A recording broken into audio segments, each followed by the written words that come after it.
Welcome to Hopkins High School. It's Minnesota football weather here, and tonight a state semifinal game in Class 6A as the Maple Grove Crimson in the semis for the first time take on three-time defending state champion Eden Prairie. Hi, I'm Jay Wilcox along with Bill Hunstock and Joe Moline. And guys, certainly a nice run for Maple Grove to get to this point, Bill. We saw them last week against Prairie Lake. It was a real tough game for them, but they were able to come through, and now they're against the Giant right here tonight. Yeah, they're playing against obviously the best team around, and they're ready to go. They've proven themselves. They've put themselves in a position to play well against Eden Prairie, and it'll come out here in a few minutes. And Joe, Eden Prairie at times has shown a little bit of vulnerability this year. They fell behind against Eastridge last week, and everyone want to see, can they come back? Well, they answered that question, 35-14. They ended up winning it. Yeah, the recipe we thought against Eden Prairie, if anyone's going to beat them, is to get up maybe early in that contest and hang on for a win and take Eden Prairie off their ground game. Well, that didn't happen. A one-touchdown lead wasn't enough in that case. You look at Eastridge and Hopkins, maybe the two teams that played them the toughest this year. I guess what they have in common is a pretty good quarterback play and good passing attack. So Maple Grove will see if they can incorporate that here tonight. Very cold night tonight. Not a lot of wind, though. Might have some impact on the game, but obviously Eden Prairie is kind of built for nights like this, even though they have generally been moving indoors at the end of the season. So this shouldn't affect them a lot, I wouldn't think. Yeah, Eden Prairie has really mastered the dynasty of high school football in Minnesota, and everyone talks about the reason why. It's a ground game when it comes to October and November football, and then they really mastered that here once again this year. A great pounding running game, good solid running back, and a team that gets up early. And then what's better than a good ground game when you have a lead? And Bill, for Maple Grove, I mean, everybody that plays Eden Prairie talks about it, but believing you can win, not being in awe of the moment or the team you're playing has got to be a key for them. Yeah, confidence is huge. You know that Eden Prairie is going to be fully confident. They don't believe they can lose. And when they get behind, they don't believe that they can be beaten.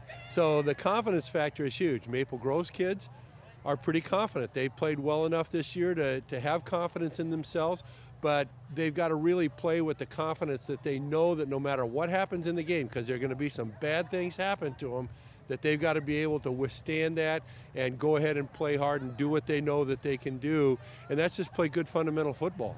Let's talk about key players to keep an eye on in tonight's game. First of all, for Maple Grove, Sam Prenta is a guy that will see some time on both sides of the ball, primarily been a defensive player this year, but he had a real nice game for them last week. He played very well on both sides of the ball last week, and one of the things that was impressive is that he had 3 or 4 very nice catches on passes. He goes up and grabs the ball, he goes after it well, and that I think is a huge help for the Maple Grove offense, because they're like Eden Prairie, they're built around the run game. They've got 2 very good running backs. They've got 3 or 4 guys that go both ways.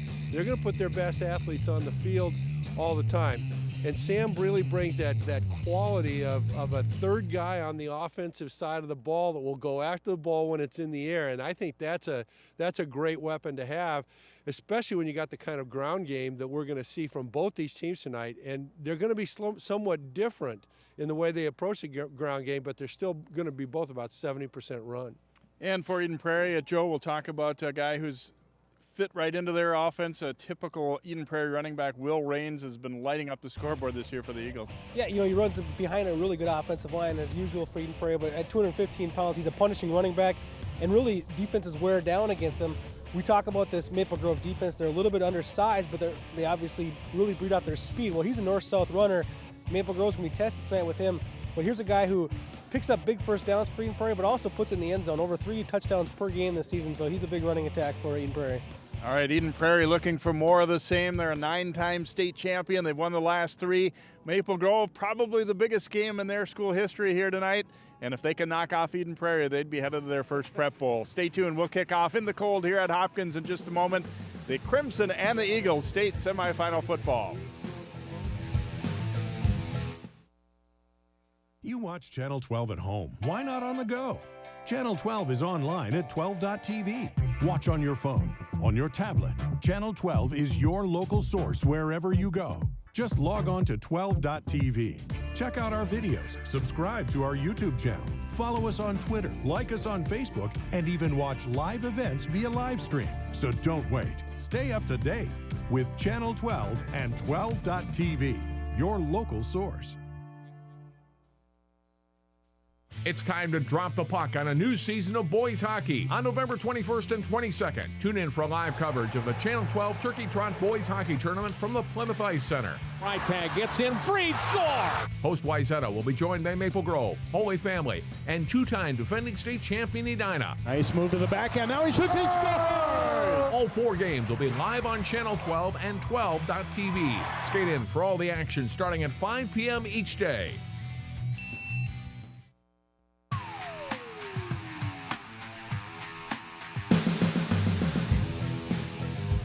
And welcome back here to Hopkins High School. As most of our fans know, this game was originally slated to be played over at Edina, but because of the snow we had earlier this week, they decided rather than clear off so many different fields for just one game that they were going to play multiple games at some of these sites, including Hopkins. So this field got all cleaned off on Thursday and ready to go here. The field itself is good. A lot of snow piled up around the track and everything, and but great opportunity for these kids to play out here and before a good audience. I'm sure probably limited a little bit by the cold though tonight, I would think.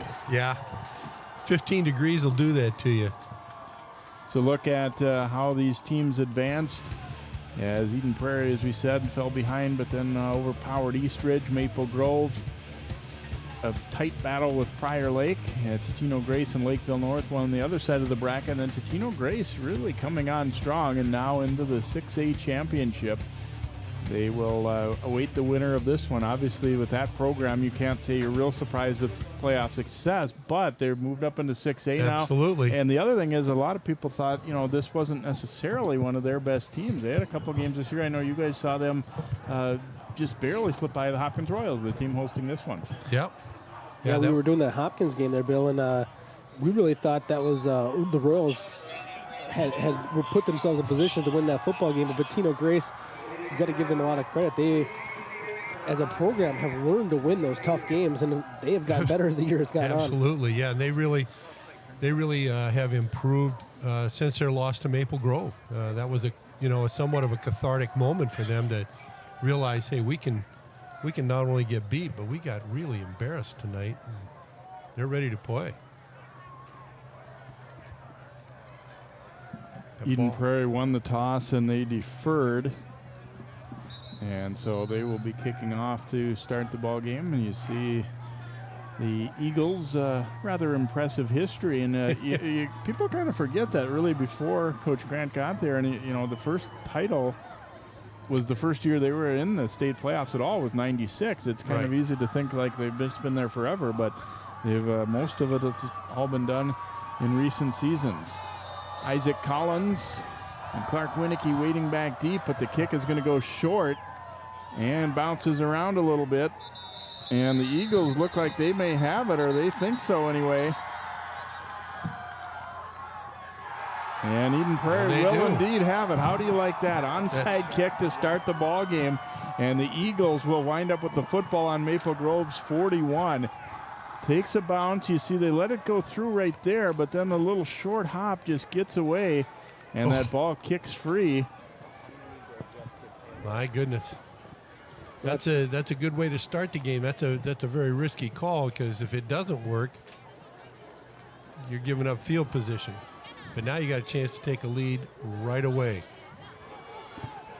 So the Eagles will start things out with Grantham Gallard at quarterback. They're inside the 40, actually at the 39 is where they'll mark it to start things out. First down handoff and trouble early.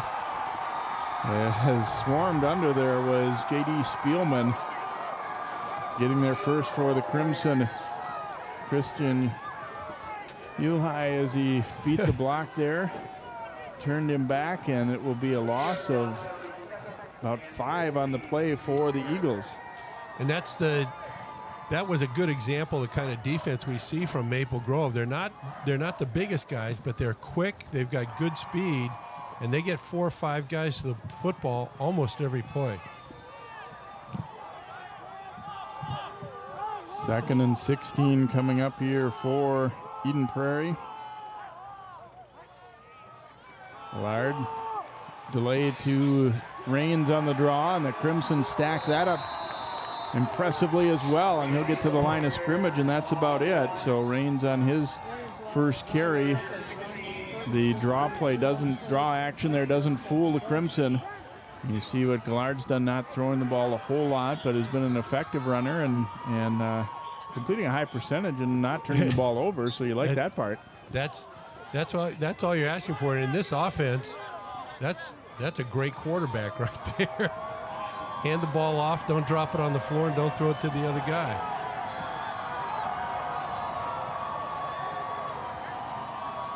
Three receivers to the right here for the Eagles on 3rd and long. A little bit of a high snap. Gallard will step up and fire downfield, and it is incomplete.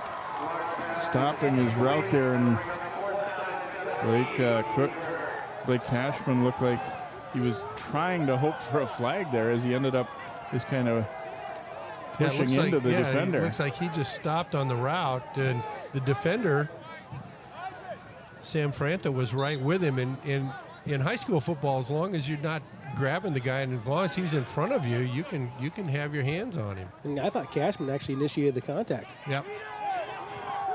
Fair catch called for and made there by Winicky out over the 20. So Maple Grove will hold after the Eagles get the football to start the game after recovering the onside kick. So the sophomore Brad Davison leading the Crimson offense out there, and we'll see what they are able to do. They threw the ball a little bit more last week against a very stout Prior Lake front than maybe they had been. It took a while to get the ground game established, and they're obviously hoping to do a little bit of each, I think, here tonight against this Eden Prairie front. Davison will give it off to Winicky on 1st down, and he is wrapped up.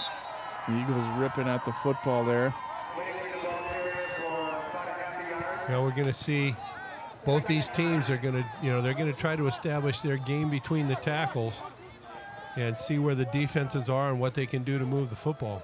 The offensive line is going to have to make holes for Winicky, though. He's not a running back that's going to create his own hole. He's a tremendous running back, great speed, but he's not going to break tackles at the line of scrimmage, maybe downfield.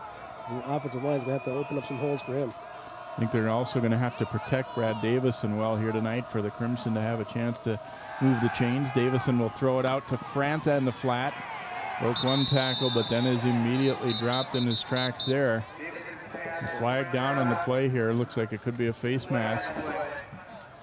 Yeah, there was maybe a block in the back on the Crimson too, and it came from so far away. I think he just, the back judge there had the best view. There was definitely a block on the back there on the screenplay, and the official closest to the play did not make the call, but you see the back judge come in and throw that flag late. Yeah, it was a late flag. That's why I thought it was initially I thought it was a face mask because it came in so late, and usually that's when you see the face mask call come in, but that's a big penalty against Maple Grove.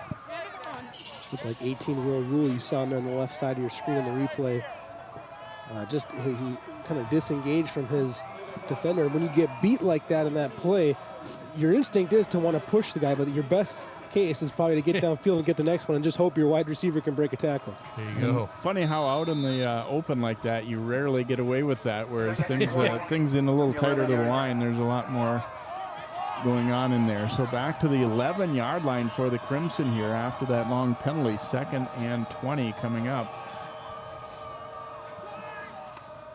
I'm going to go with the toss out to Winicky. Winicky breaks through a tackle there and then ridden down from behind by Cashman. But a nice pickup there to get back the penalty yardage and then maybe even a little more. And here we see a pretty well executed sweep, and just like you said, Joe, he's not going to break the tackle at the line of scrimmage. And once he gets going, he's going to get downfield in pretty good order. Well, 3rd and reasonable right now, particularly considering that penalty. 3rd down and 8 here from Maple Grove. Their first possession. Davison rolling to his left, running out of room now, and he'll throw deep downfield. Franta snuck behind everyone. He's got it. Completion into Eden Prairie territory inside the 40. Franta turning back up field there after the initial play wasn't there, the initial route. A 40-yard pickup there for the Crimson, and a nice scramble play here by Davison. Well, that's where you see the athleticism of Davidson. It seems to me when I've saw the Crimson this year, Bill, they like rolling to the left. Yep. He does a good job of setting his feet and making a strong throw. Yeah, he does a very good job that time of getting his shoulders and his hips turned, like you said, with his feet. I've seen him in other games not do that, and it hurts him. Nice hole for Winicky off the left side, bouncing into the secondary and down near the 20-yard line before he is wrestled down by Ben Price. And Maple Grove all of a sudden moving it, and they're going to go no huddle here. Winicky gets the handoff again, and not as much doing this time. He'll maybe pick up a couple.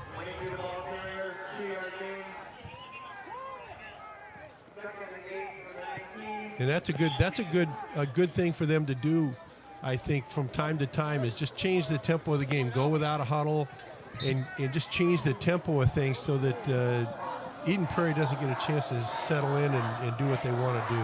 There's Matt Lombardi, played Eden Prairie early in his first year. That beat pretty soundly, but he said that game was a big one for us to learn what it takes to be a good team. There's Isaac Collins taking the handoff, strung out pretty well though, and he's going to run out of room. See where they'll mark this. Looks like he's going to lose a little bit. Yeah, loss of about a yard. Well, right when Lombardi took the job, I remember we used to talk to him about, Northwest Suburban Conference teams and Osseo in particular, about that rivalry, and he kind of brushed it aside as being a good rivalry, but he had his eyes on bigger things, and it's this game here tonight against Eden Prairie. That's what Lombardi envisioned a few years ago when he took the job. Absolutely. And it hasn't taken long for them to be, in the mix as one of those good teams year in and year out, it looks like so far. So 3rd and long here for the Crimson. Davison has good time throwing for Brandt, and it is batted away and incomplete. Getting there defensively was Grayson Clay for Eden Prairie. Pass maybe just a touch behind him, but well defended here. Brandt's been their big play receiver all year, and it would have been a catch if it wasn't for the efforts there of Clay. Yeah, Clay does a nice job of staying with the play. Took a little bit of a risk, too. I mean, if he doesn't make a good play on that football, he's beat. A lot of times you'll see the defensive back play more physical and that go after the receiver, but he made a play on the ball and nearly got the interception. Yeah. Maple Grove not thinking field goal here, especially on this cold of a night. Maybe the ball's a little bit rock-like. 4th and 10 coming up now. Davison will roll to his left, looking for Franta, and he has it inside the 5. A completion. 1st down and goal to go at the 3 after an 18-yard gain. And good to see we didn't jinx Sam Franta. Talking about him in the pregame, a couple big catches already. It's almost the equivalent of one of those back shoulder throws you hear the NFL raving about right now. He threw it to the outside where only Franta could get to it. The timing was so perfect. It just set up nicely. And Franta does a nice job of getting some separation so that he is open. Hand off to Kyle Anderson, bounces off bodies, and then gets a good surge forward. Crimson hoping to see some arms upraised, but it looks like he'll be spotted down at the 1 or inside the 1. Anderson scored their lone touchdown last week on a similar play. He did a really good job there. He had some contact at the line of scrimmage, kept his feet turning forward, and picked up an extra couple. Yeah, Kyle Anderson's a very tough running back. He bounces off of people, and he runs with a linebacker attitude, which is good because he's a linebacker also, but he's a very tough runner. 2nd and goal from the 1. Davison trying to jump in, and it was a kind of a tentative move as he went to the right side, and he's not going to get in. It looked like he wasn't sure exactly where he wanted to go. He didn't go immediately, but then there wasn't really a gap that opened up, which he was hoping for. They brought that extra lineman into the right side. They're hoping to get a big push on the right side. That's the side he went to, but that delay. And then I think sometimes quarterbacks now are afraid to really put that ball out there over the top because they're afraid of fumbling with good reason. Somebody slap it out of your hand, too. So 3rd down, goal to go. Maple Grove trying to get on the board first here. Davison to Anderson. He was hit, but then struggles his way forward and in for the touchdown. Anderson got his legs hit from the left side, but was able to keep him driving, and he winds up crossing the goal line. Crimson on top. Well, Kyle Anderson really shows some grit getting into the getting into the end zone there. He pops. He gets popped pretty good, but keeps his bounce, keeps his legs going, and just gets into the end zone. Tyler Knutson on to attempt the extra point. He hit the field goal that ended up being the winning points last week, and he drills this one through. And so with 5:19 to play here in the first quarter, Maple Grove striking first. Couple of big conversions on third and even fourth down, and then Anderson able to finish it off. You see Maple Grove, when they need to pick up that tough yard or two, they prefer to run to the right side behind Big Max Walk, one of those big offensive linemen for Maple Grove, and they plunged in there on third down. They got to feel pretty good about the way this game has started. The onside kick goes really poorly against them, but the response defensively to send Eden Prairie back on that first down play, get it back in 3 plays, and then march down the field, they got to feel great. Well, and to get an 89-yard drive after a 3 and out, that's a pretty good start for the game. You couldn't ask for anything more from Maple Grove. Now the question is, Maple Grove is pretty well geeked up right now. How emotionally charged they're going to stay through the entire game. Though Eden Prairie's whole thing is emotional consistency. Their confidence is emotional consistency. They're just going to keep doing what they do well and make you play. And this kickoff gets away. Spielman, though, gets back to it.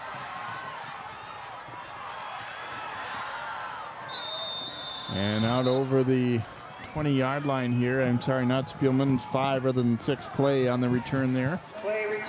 Probably the best kick return you'll see to get to the 20-yard line ever. You see it takes a less than ideal hop than he was expecting here, but does a good job. Gets a good block from Spielman there on his left-hand side. And I'm going to throw it out there right now. We're looking through pretty smeary windows up here trying to catch 5. Look like 6 to me on that one. Here we go from the 20. First down give is to Raines on the left side. And again, well defended by the Crimson. So look at Coach Grant.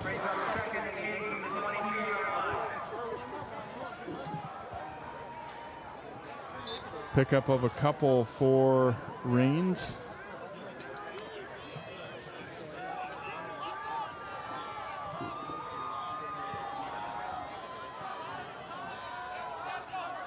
So 2nd down and 8 for Gillard and crew here. Handoff going into the left, and this play worked well for Prior Lake to set up their first touchdown last week against the Crimson.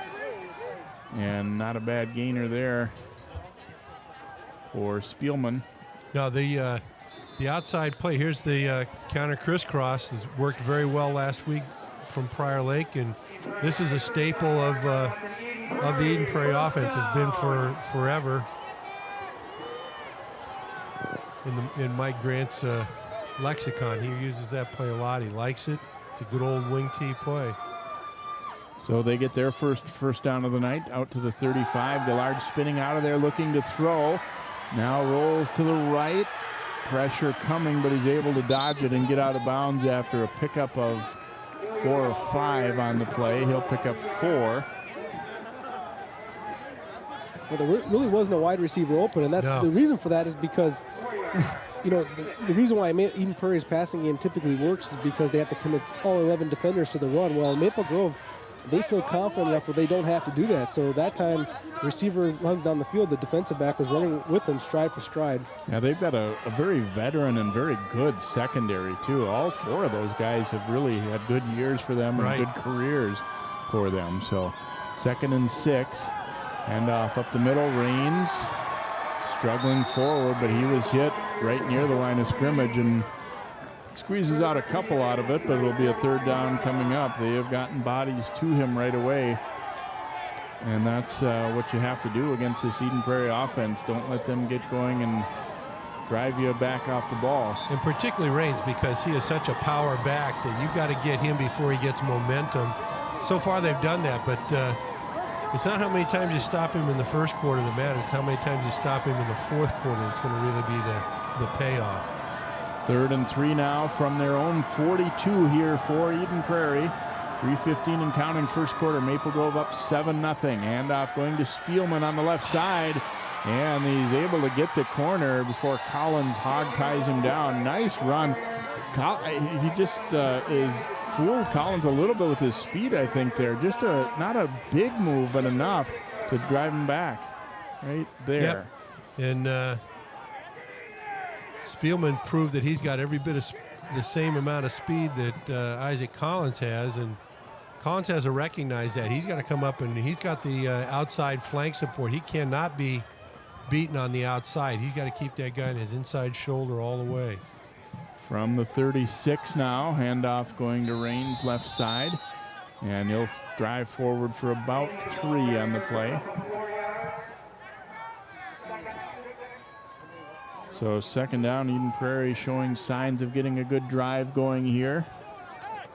Now between the tackles, the Maple Grove has been impressive here so far tonight. That time a 3-yard pickup, which you'd say maybe a little bit too much, but for Eden Prairie, it's pretty typical if they get more than that. But it's off tackle where the Eagles have had a lot of success here on this possession. Yeah, they've hit that outside flank pretty successfully. 2nd and 7 here as the Eagles try and answer the Crimson touchdown. Gillard will hand it off. Another nice move there by Spielman. Collins trying to get him, and then the inside pursuit comes from Fondakowski. Got a flag down in the backfield, yep. One would think that the positioning of that would be a hold. And that is indeed going to be the case. So penalty here will hurt the Eagles after appearing to pick up a nice gainer there.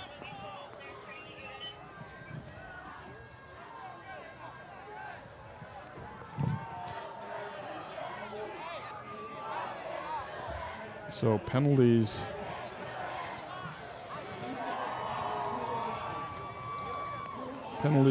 Certainly something that can be a drive killers, especially when you've got a ground base between the tackles kind of offense. Well, good sign for Maple Grove's defense then is, twice now we've seen Eden Prairie be second down and longer than 10. And you don't see that sometimes, and Eden Prairie will go a few weeks without having these types of situations. There you go. So 2nd and long from the 43 here for EP. A little bit of a mix-up, it looked like on the snap. That was a false start, wasn't it? Yeah, the ball wasn't snapped. There were players moving and the ball wasn't yet. That's the way I saw it, yeah. And that's going to be the case. And again, these kind of mistakes you usually don't see from an Eden Prairie team. And you have to maybe attribute that to just maybe Maple Grove just being all jacked up and up 7 points here. Absolutely. Yeah, it was really the little bit of a delay on the center. Yeah, the center didn't snap the ball. That's the worst thing, is that everybody moves and the center doesn't snap the ball, and you go, oops. So back to the 48. Couple penalties in a row here against EP after it looked like they had a nice march going, and now Gillard's going to call a timeout. Minute 34 to go here in this first quarter, and Maple Grove also pleased with their discipline on that play to just stand their ground and not take a defensive penalty there. That's sometimes what can happen. You're so excited to pursuit of the ball and to create havoc up front that you get a little antsy on the snap count. Also, please be careful in the stands when you're walking. It is very slippery. Take your time.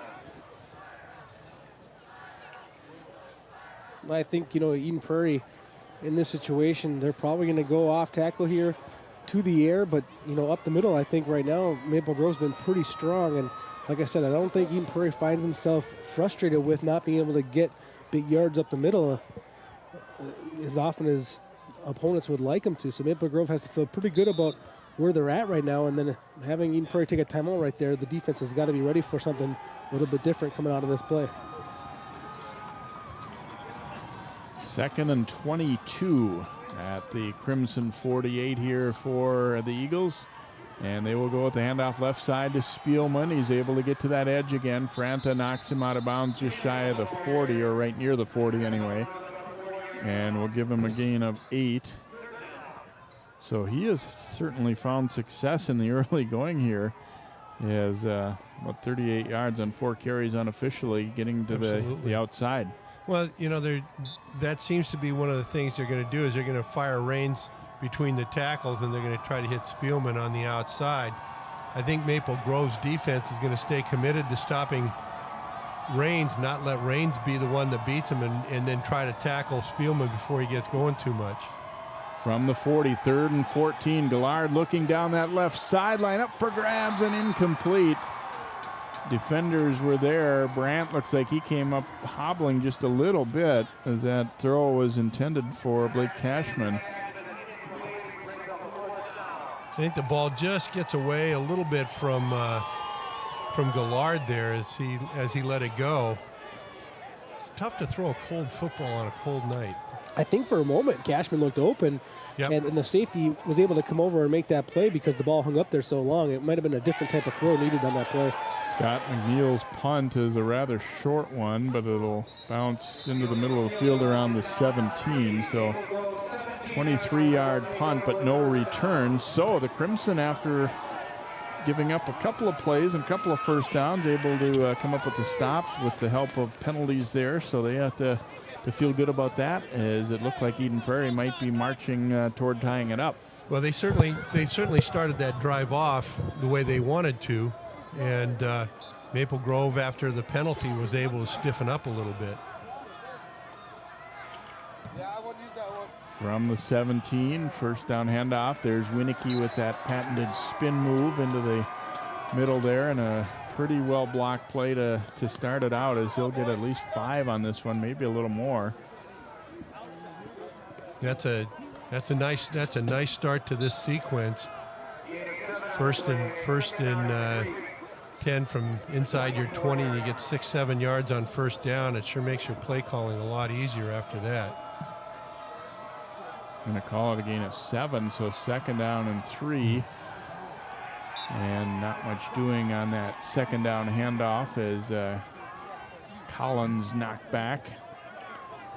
Watch 98 here, Connor Noble Gore, 255 junior, just eliminates the blocking up front. What a beast move that was right there, getting rid of the blocking and making that play. Yeah, he does a good job of stepping down with the pulling lineman and beating the kick out. That is going to be the last play of the first quarter, as Maple Grove will let the clock tick down here. So far, so good for the Crimson. After 1, it is Maple Grove 7, Eden Prairie nothing. We'll be right back with our second quarter here on 12 Sports.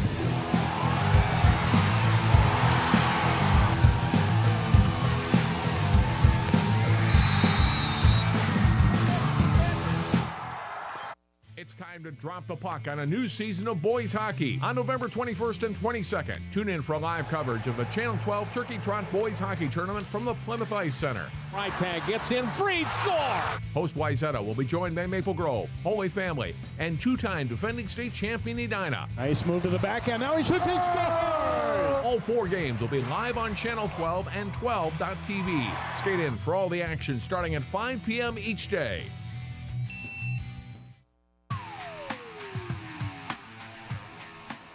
Welcome back here to Hopkins High School. A frigid night here, the state semifinals. Class 6A, Maple Grove with a 3rd down and 5 here, leading 7-0 early to start the second quarter. And the pass is complete, and Winicky loses his footing. He still may have enough for the first down, but he falls hard as he made the cut. It'll be close, and it will be enough for a first down, but it looked like it could have been more. Ooh, that's painful fall. Yeah, that's not a good-looking slip right there. Oh, what a play call, though. Faking the screen to the right side, had it set up.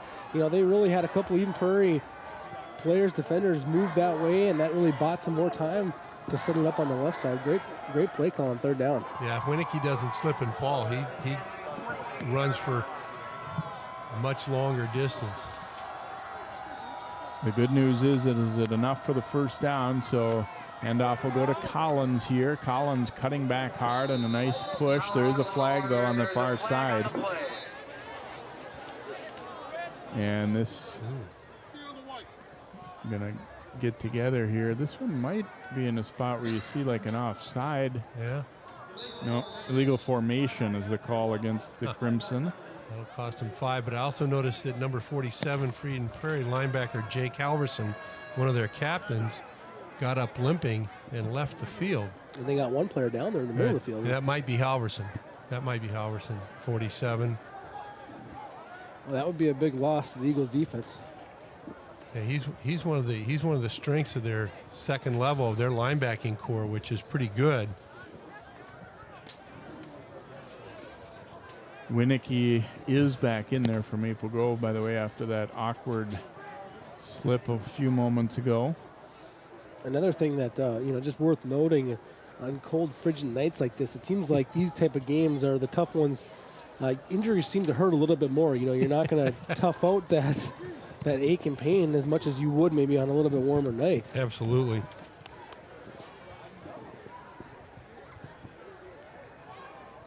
And it looks like they're looking at one of Halverson's legs, so that would indicate maybe a knee or an ankle of some variety, injury of some variety.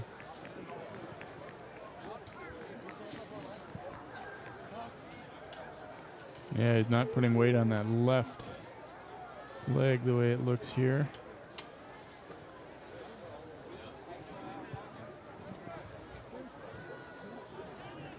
So not good news, obviously, for the Eagles. You hate to see anybody get hurt, but Absolutely. obviously a good player, too.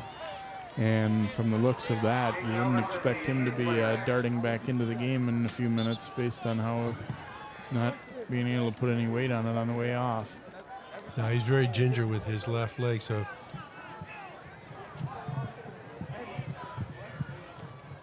This time of year is the time of year where you expect second string players and other players on your defense to have the experience and ability to step in and fill a role. 1st and 15 from the 23. Winnicky taking the toss. Nice cut. Winnicky gets a little bit of a block and out just over the 35-yard line. You're going to see a great block from number 14, Eddie Lee, on this play. He's in a position where he could get a block in the back, but he squares up on his defender and gets in front of his face there for a nice kick-out block. yeah, nice job. Winnicky had a blocking, good patient run here, too. Yes, he does, and good downfield presence by when you go downfield, you just got to maintain your feet and get in somebody's way and let the back run. If you try to knock people down, you usually end up making a mistake. Well, Collins in the Wildcat there, and Eden Prairie are not fooled by that. I don't know if he quite made it back to the line of scrimmage.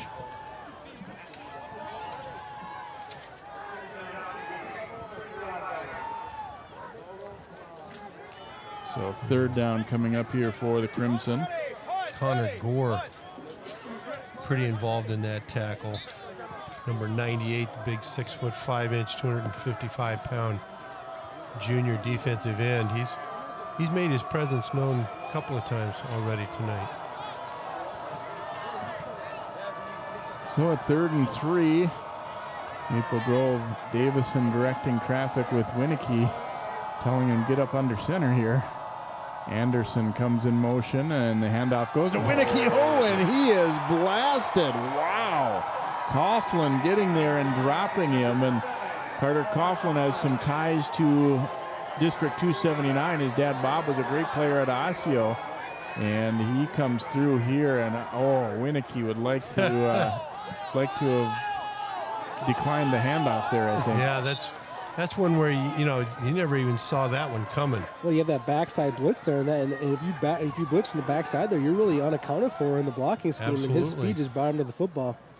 Oh, and a snap drop, and then Jebba Doe punches it out of there with a little short kick, and it'll be about a 23-yarder, but better than the alternative, as he was struggling to come up with the handle, and he just gave it a quick little pop. Got that one away. Just got it up over the line of scrimmage. Wasn't pretty, but better than it could have been. And it really didn't roll very far, but got it out of the way of the on-rushing defender. yeah, that could have been disastrous. So Gillard and company will come back out here for Eden Prairie. They trail at 7-0 early second quarter here at Hopkins. And the game was moved from Edina here to Hopkins. Gillard will turn the hand off. Spielman trying to get wide, gets out of Franta's tackle, avoids another, but there's just too much pursuit coming. Franta gets back up and gets some help as well. And they're able to ride Spielman down. here's where you talk about continuing the pursuit of the football. I mean, it's kind of a cliche. We all need to run to the ball. Well, here's an example. You saw a couple missed tackles there too, where I think Maple Grove's going to take a different tackling approach when it comes to Spielman, and that's keep your feet. He's not as big of a guy. Just kind of run with him and tackle him. They're going for the big hit. Make sure you wrap him up good. That's more important. Yeah, it looks like they were going for the big hit a couple of times there. Yeah, you can't go for a big hit on a guy like that, as you said, Joe, because he's just too elusive. 2nd and 11, short loss on the play. They go to Rains, powering his way right to the midfield stripe there. So pretty decent hole open that time, about a 6-yard pickup. Rains has been bottled up pretty effectively so far for the Crimson. It'll be a 3rd down and 5 coming up for the Eagles. These are those crucial 3rd down and medium plays that it seems like Eden Prairie against their opponents seem to just kind of keep on moving the chains and really frustrating defenses.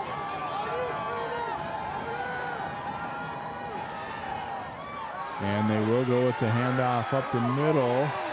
Late surge might get that 1st down. Wow, it seemed as though the Crimson had it stopped, but he is able to fall forward out of the 45, and it will be a 1st down. Boy, I was about to say it's 4th and short coming up, but look at him keep going. Yeah, he made a nice twisting, turning move in there. He got a spin move in there and got an extra yard or two when it looked like he was stopped. But that was a good surge by the offensive line. The offensive line, they got a really nice power play there.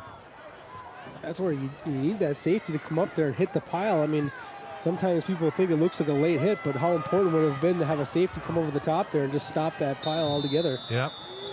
Flag down, delay a game here, looks like would be the call. Those are those weird high school football delay of games where nothing seems slow at all. They broke the huddle like normal, and all of a sudden you see a delay game penalty.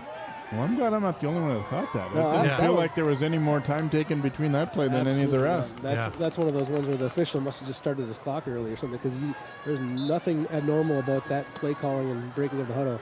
And Coach Grant is making his opinion known on that as well. So 1st and 15 as they're pushed back 5, and penalties have been a bit of an issue here for the Eagles. Not a huge volume, but just when they've come. Hand off to Rains, right side. Rains gets to the edge, and up in the air he goes, trying to go right over Collins, who stood his ground and made the tackle on that one. And he'll be a little short of the 1st down, but boy, especially after you take that penalty, watch him try to hurdle Collins. Yeah. Cool play there, and Collins gets the tackle. But a very nice run for Rains, bouncing to the outside, and somebody did a great job of establishing the flank so he could get around. Yeah, that's the first real time we've seen Rains speed in the open field. It seems like he has some as well. 2nd and a couple here for Eden Prairie. Back to Rains they go, trying to bash through a tackler there. And he'll have enough for another 1st down. The Crimson 33. Yeah, they really, once they get a 2nd and short or 3rd and short, you know where the ball's going. I think everybody in the stadium and on the field knows where the ball is going to go. You just got to step up and make the stop.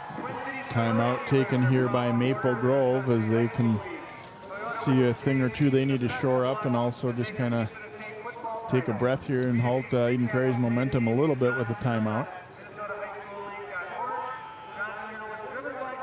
It's interesting that Eden Prairie plays so many of these games, well, both teams really, but where there's some lengthy drives and it feels like there aren't that many possessions in the game. Right. And usually that works Eden Prairie's favor, but if you're the team behind, you could be looking at, if they don't score on this drive, not getting another drive before halftime, and you feel like you hardly had the ball. Yeah, I would think playing offense against Eden Prairie would be a very frustrating thing, just for how much time you have to sit in the sidelines and watch their offense go to work. Yep. I think it's an underrated part of how they kind of squeeze the life out of teams too, because then you come back in and you feel like you need to make something happen immediately. Absolutely. 1st and 10 Eagles here. Handoff goes to Rains again, and he is tripped up, falls forward for maybe 2. First guy there, Jack Dahl McGlone. To that end, Jay, it's really important that offensive and defensive coaches are on the same page too, because sometimes the offensive coach himself wants to get out there and get some points quick and call some plays that he's excited to call, but he has to have patience too to give that defense a little bit of a break and not kind of press the wrong buttons as well. 2nd down and 8. Maple Grove leading 7-0 as we approach the halfway point here of the second quarter. Gillard fakes the handoff, now rolling back, turning out to his left, fakes the throw, gets to the edge, and just tripped up. Uwe with a nice tackle there in the open, or Anderson rather. If he doesn't make that stop, there's going to be a lot more yardage gained there. It seems like Maple Grove on some of their pursuit angles have just underestimated the speed of Eden Prairie. Absolutely. It seems like they've done the same thing with Spielman that time too. Anderson took kind of the wrong angle. I mean, he made up for it, don't get me wrong, but he was surprised by the quarterback's speed. It's like we tell you guys, you don't want to be running the J route there. You know, you come up and then turn and have to chase the guy. You want to stay to his outside. If you've got the outside angle, you've got to stay on the outside shoulder and hip of the guy with the ball. 3rd and 4 coming up for the Eagles on the 28. A huge stop there really for Anderson, getting him by the foot. Handoff to Rains. Rains slamming forward inside the 25. Looks like he'll be probably just short of the first down. Less than a yard, but he is short. He had a pretty good feel for where he needed to get to, but he just couldn't get away. Mike Rangel, one of the linebackers, got a good shot at Will Rain's legs and tripped him up right at the line of scrimmage. His power carried him a yard or so, but he was still short of the first down line to gain. So 4th and a yard here for EP.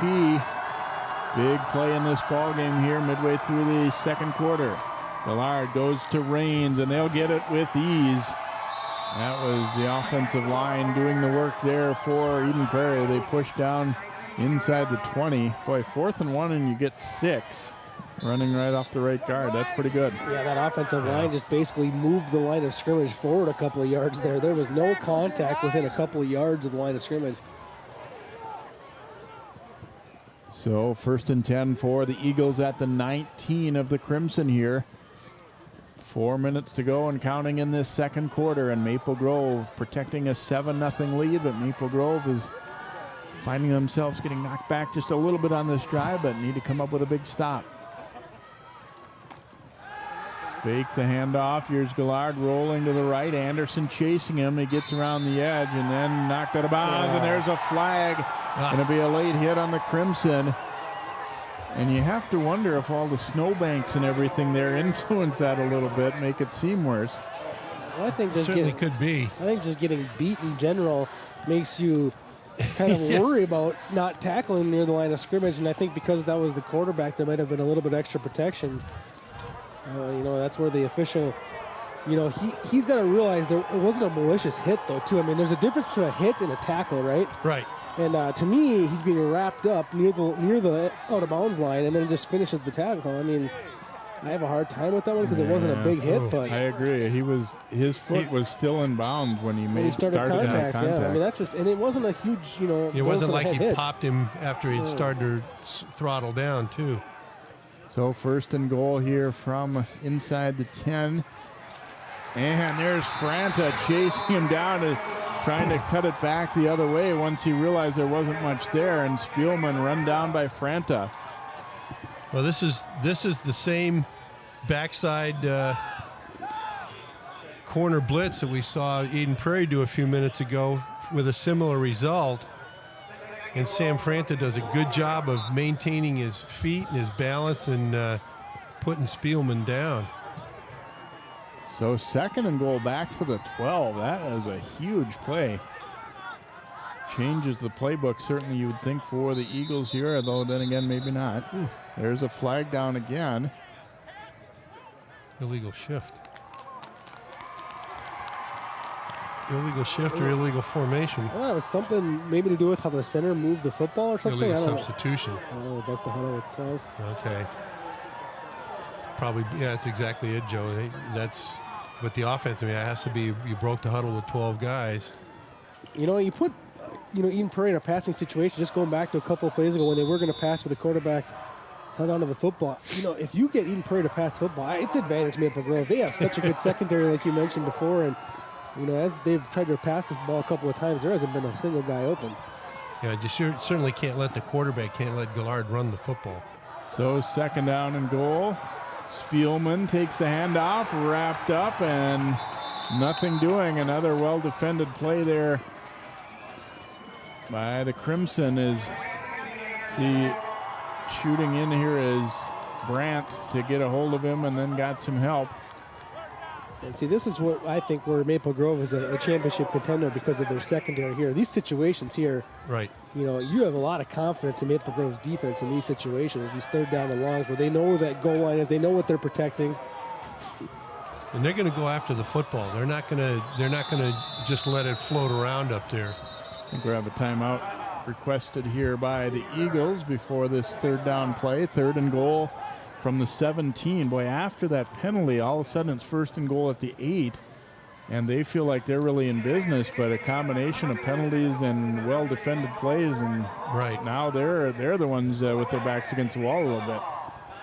Well, you know, it's a couple of those uncharacteristic mistakes for a 3-time champion Eden Prairie team. You know, you have a false start on the couple of drives ago, and then you have a illegal substitution, which is somewhat kind of an organizational error, which you never see out of Eden Prairie. I mean, they, you know, week 1 when they roll out, you're always impressed with how they shuffle players in and out of their lineup, and they're just always so organized. They're a machine. Exactly.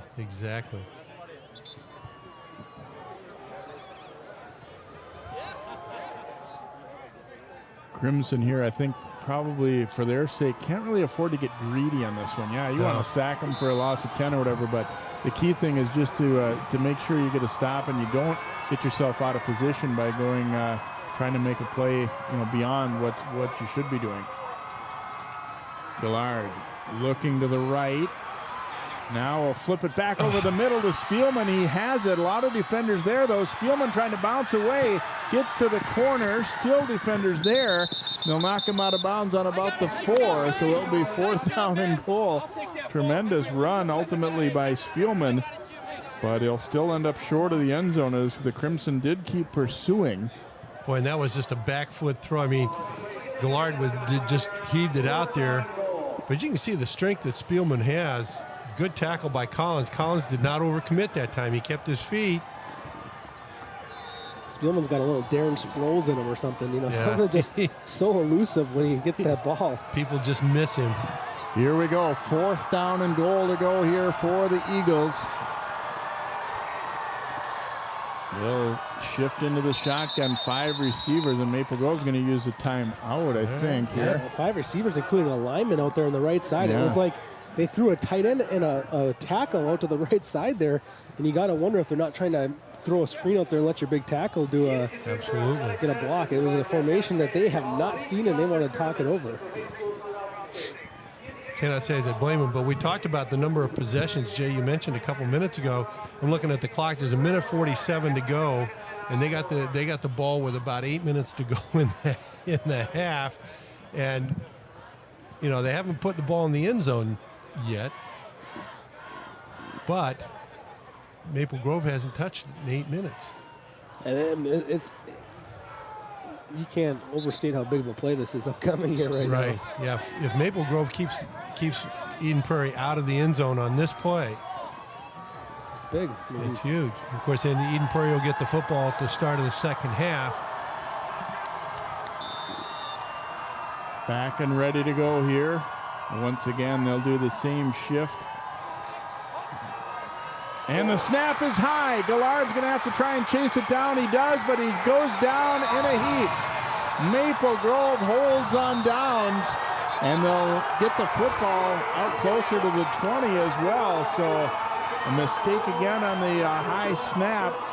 Gillard did all he could to try and come up with it, and at this point, this play is pretty well shot. It was really hard to tell what they were trying to run out of that. I'm so curious what they were going to run it. I wanted that snap to be better because I just wanted to see what play they were coming. It looked like the line was set up to block a pass, so I think it was going to be some kind of... Yeah, I think it was going to be a screen. I think you were right, Joe. But boy, that quick pressure from Maple Grove. But now with 1:40 to go in the half, you got to be thinking you got to get a first down. Eden Prairie only has one timeout, so... Stick with it on the ground. Winnicky for a gain of a couple.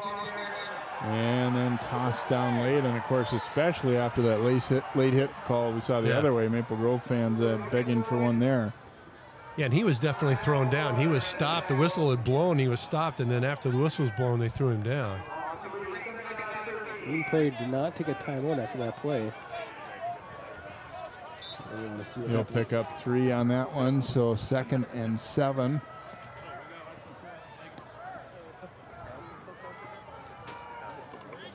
The fact that the teams have had to use timeouts previous to, I think, does affect, what we're seeing late here. Maple Grove, I think, would be very content to go into the half just with it at 7-0. Sure, if you break one, that's nice too, but.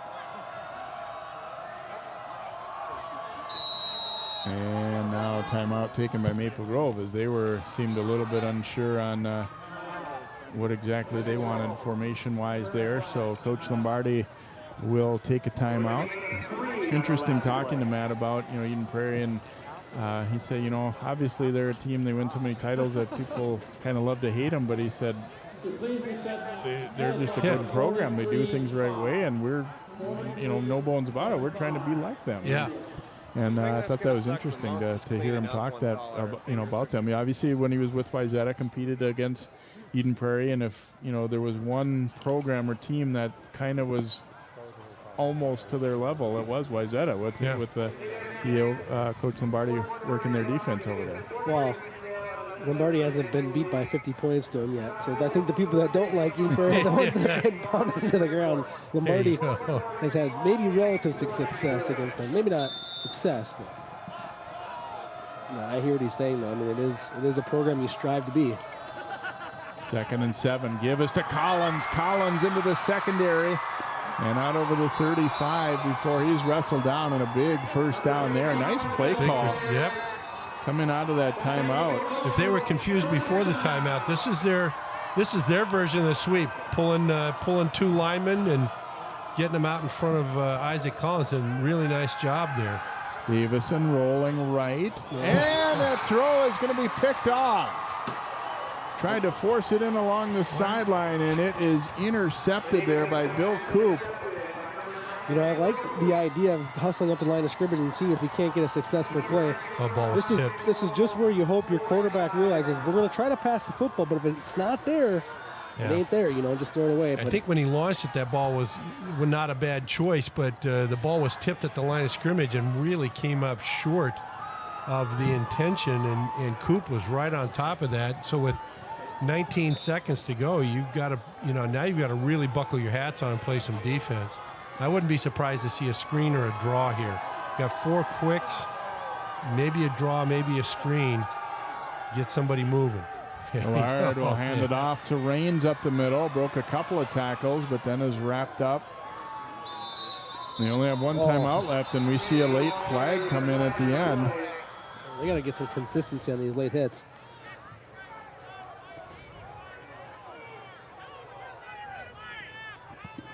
And this is going to be a face mask call, actually, on the Crimson. That gives the first down, though.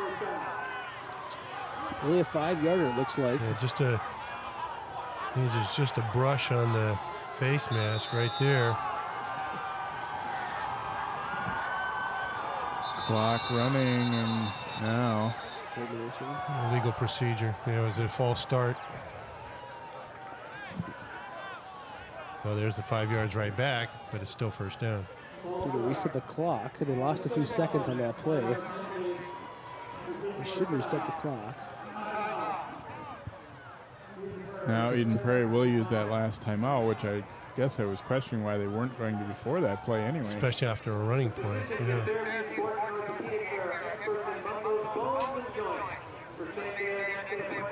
Interesting to see if they do, in fact, put any time back on. Yeah, you wouldn't think you'd lose time on a dead ball, pre-snap penalty. But well, but the clock wound, I think, didn't it? After the clock was running, so yeah. Well, it's one of those situations, you know where the goal line's at, and it's almost, you got to get back in a little bit of a prevent defense, but still not try to give the quarterback too much room. The other thing you have to do is keep your eyes on the quarterback, who has all the ability to run the football here. 2 seconds remaining before halftime. Maple Grove leading 7-0. Eden Prairie one last crack at it here from the 38. This time the snap not perfect, but much better. Gillard throwing over the middle, and that one's going to drop incomplete, and that will bring us to halftime. So Maple Grove in their first ever semifinal, playing a solid first half here as they're able to stop Eden Prairie a couple times after the Eagles had put marches together. Our score at halftime is Crimson 7, Eagles 0. We'll be back with first half highlights and then our second half of football here. The winner goes to the Prep Bowl on 12 Sport. It's time to drop the puck on a new season of boys hockey on November 21st and 22nd. Tune in for live coverage of the Channel 12 Turkey Trot Boys Hockey Tournament from the Plymouth Ice Center. Right tag gets in, free score! Host Wayzata will be joined by Maple Grove, Holy Family, and two-time defending state champion Edina. Nice move to the backhand, now he shoots, he scores! All 4 games will be live on Channel 12 and 12.tv. Skate in for all the action starting at 5 p.m. each day.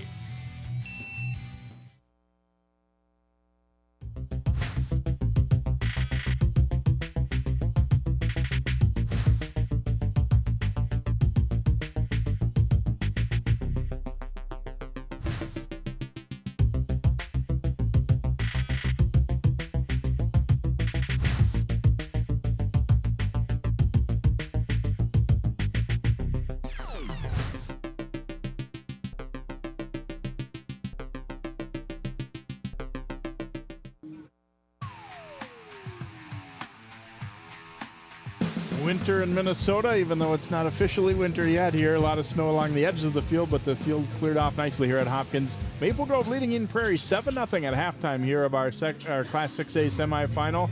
So look at our first half highlights. A huge play here. Brad Davison rolling out to his left, and Franta turning the route upfield after he was covered on the sideline. And that's a 40-yard pickup, and it's a huge play for them. And then he comes back, finds Franta again. That was a 4th down play there, able to get it to him at the 4-yard line. And then Kyle Anderson finishes the drive, able to fall over the goal line. Here's a run attempt by Spielman, who actually had a couple nice ones earlier, but Franta able to get to him and cut him off. And then Gillard rolling it out to his right, throws back over the middle, gets Spielman. But this was a goal-to-go play. It ended up being a good one for Eden Prairie, but not quite good enough because Collins and crew stayed with it.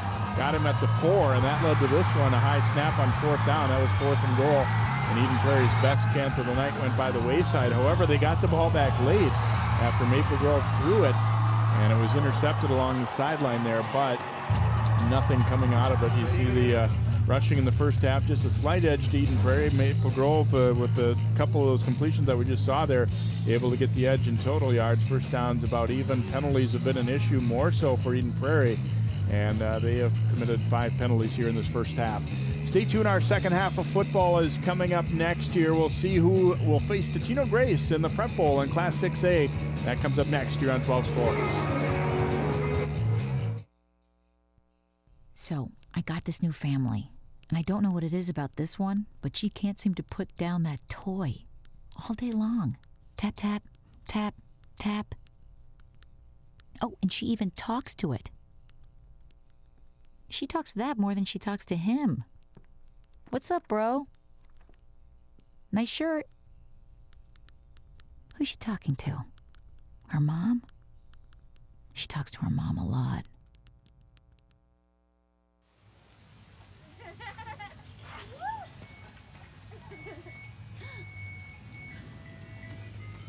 Mom, can we get some ice cream? Please, Mom, please. No, we're having dinner soon. Please.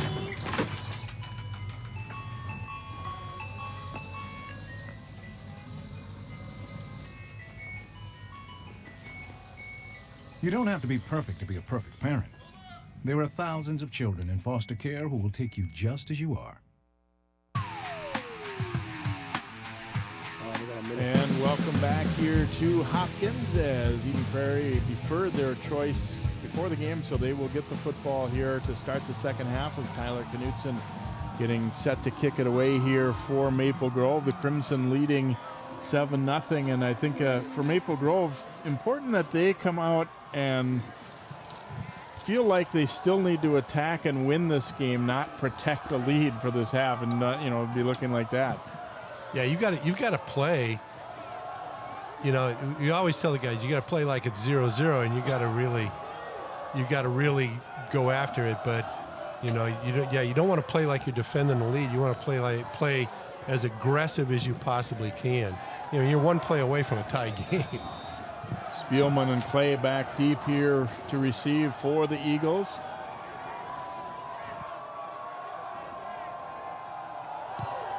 And he's going to boot it deep. Spielman will drift back to the 9-yard line. Gets through a little bit of a crease. Spielman, good speed down the sideline, hurdling and knocked out of bounds. He's into Crimson territory. So exactly what Eden Prairie would like to see to start the second half. They get an excellent kickoff return, and they will have the ball in plus territory here. They're going to mark it, it looks like, around the 46-yard line of Maple Grove. Great blocking and a really nice seam for Spielman to run into. Great run back, great field position for Eden Prairie. They'll spot it on the 47 officially here, so Gillard and crew try and get things started here. They had some good moments offensively, but obviously when you have a 0 on the board, you haven't finished drives. Here's Raines taking the handoff, and he will pick up 4 or 5. There's an injured Eden Prairie lineman struggling to get up here.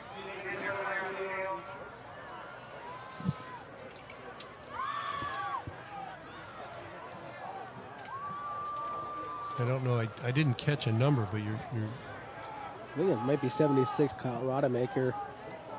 And if I'm not mistaken, he's one of their better offensive linemen.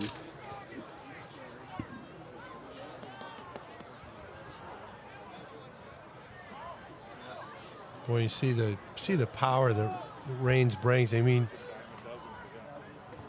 that's exactly what I think they need to do, is to give him the football 4, 5, 6 times in a row and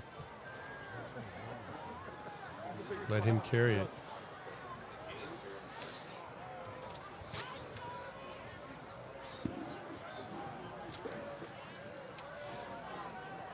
It is indeed Rodemaker, 6'3", 260-pound senior offensive lineman.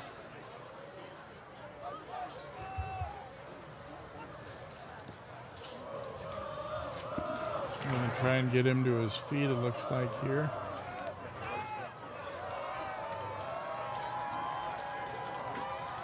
Yeah, you really feel for, any kind of injury throughout the season, but these seniors, and, sometimes the biggest games of their lives. Yeah. The one thing you forget about when you're seeing this Eden Prairie team, you say, oh, these kids have been here before. Well, a lot of times it's their first big state semi game because they play so many seniors. I mean, this senior class one chance at kind of keeping the reins and winning another state championship, but a lot of these kids didn't play last year or play at least the key starter role. Looked like Tristan Shaughnessy coming in to replace him, a junior. So 2nd down and 5 after the injury stoppage there. They go right back to Raines, and Raines running hard into the Crimson secondary down inside the 30 to about the 29. And another 13 yards ripped off. Eden Prairie coming out, firing hard off that offensive line, and Raines running hard here. Collins trying to wrestle him down with help from Brandt there. You got to think, at halftime, though, that the coaches looked at Eden Prairie's offense and said, this is the best offensive line in the state. Let's go get on, guys. Right. Let's just get after it and make it happen. And that's exactly what they've done here. From the 29 of Maple Grove, Gillard will hand it off to Raines. Raines driving forward inside the 25, giving them 4, maybe 5 on the play. 3 plays in a row. Power play, off tackle, bring the left guard over. All lead with a fullback. Yep. It's just a good old lead play. But watch if you watch Will Raines' hips and shoulders as he comes into the line of scrimmage, as he gets to the point of contact, he lowers his shoulders, brings his hips forward, and adds momentum. Gillard back to Raines. This time Urquhart wrapping him up from the backside. He is still able to squeeze out 2 or 3 out of it, but Crimson getting some early contact on him that time as Craig Urquhart gets him wrapped up around the waist. 4 plays this half, 4 of the exact same play to the right side. I think we'll see a steady diet of that until until it is stopped. 3rd and 3 coming up here for Eden Prairie, but certainly in a spot on the field where it's 4-down territory for the Eagles, especially when you consider they're down by 7. Gillard will go right back to Raines again, right side, and bouncing off tacklers and goes spinning into that pile of snow and black pellets off the football field, the turf field. It'll be a first down for the Eagles as they'll pick up 6 or 7 on that gainer. A little rough ride into the edge there. Kind of reminds me of the old Met, seeing that snow piled up around the sides.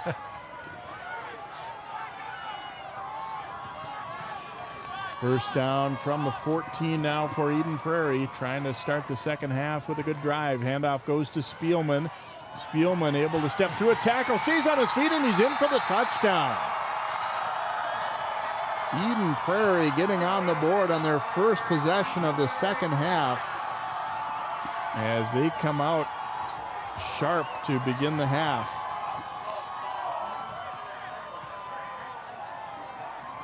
And so Spielman able to work his way in. Raines did the bulk of the work on that drive, and then Spielman, a nice run there though, showing some elusiveness and some strength to run through a tackle there.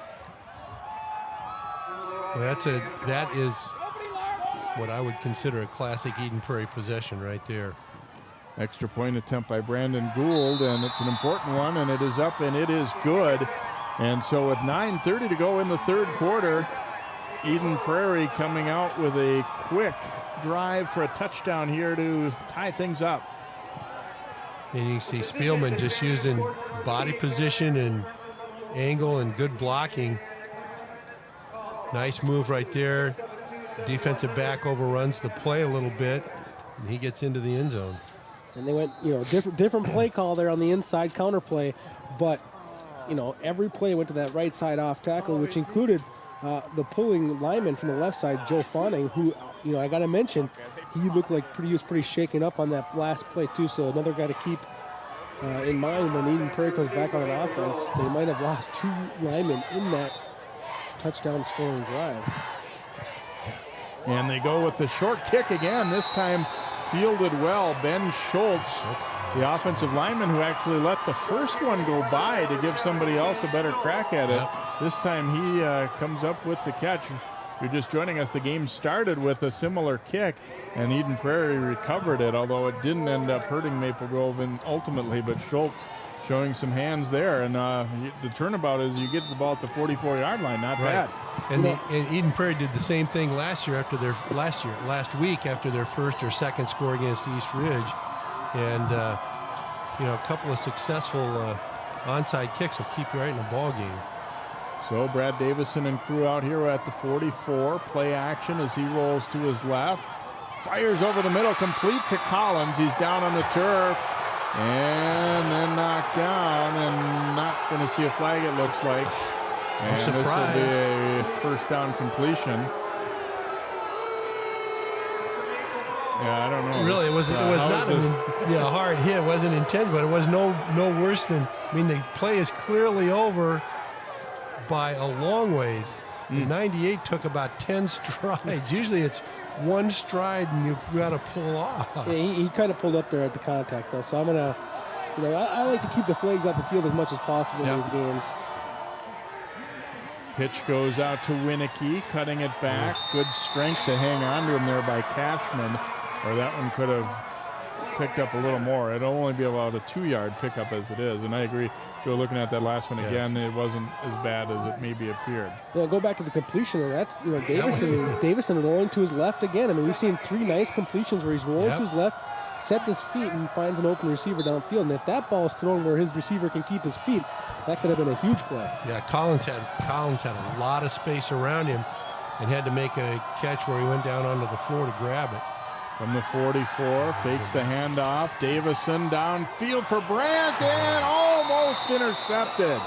Spielman had it and couldn't quite bring it in. He was trying to turn his body to protect the ball from hitting the turf.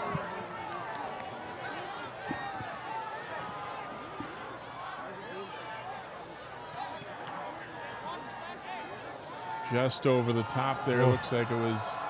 Nice new life though. Yeah, for real Davison. cool. You're right, Joe. Oh, and Spielman just can't quite hang on to it.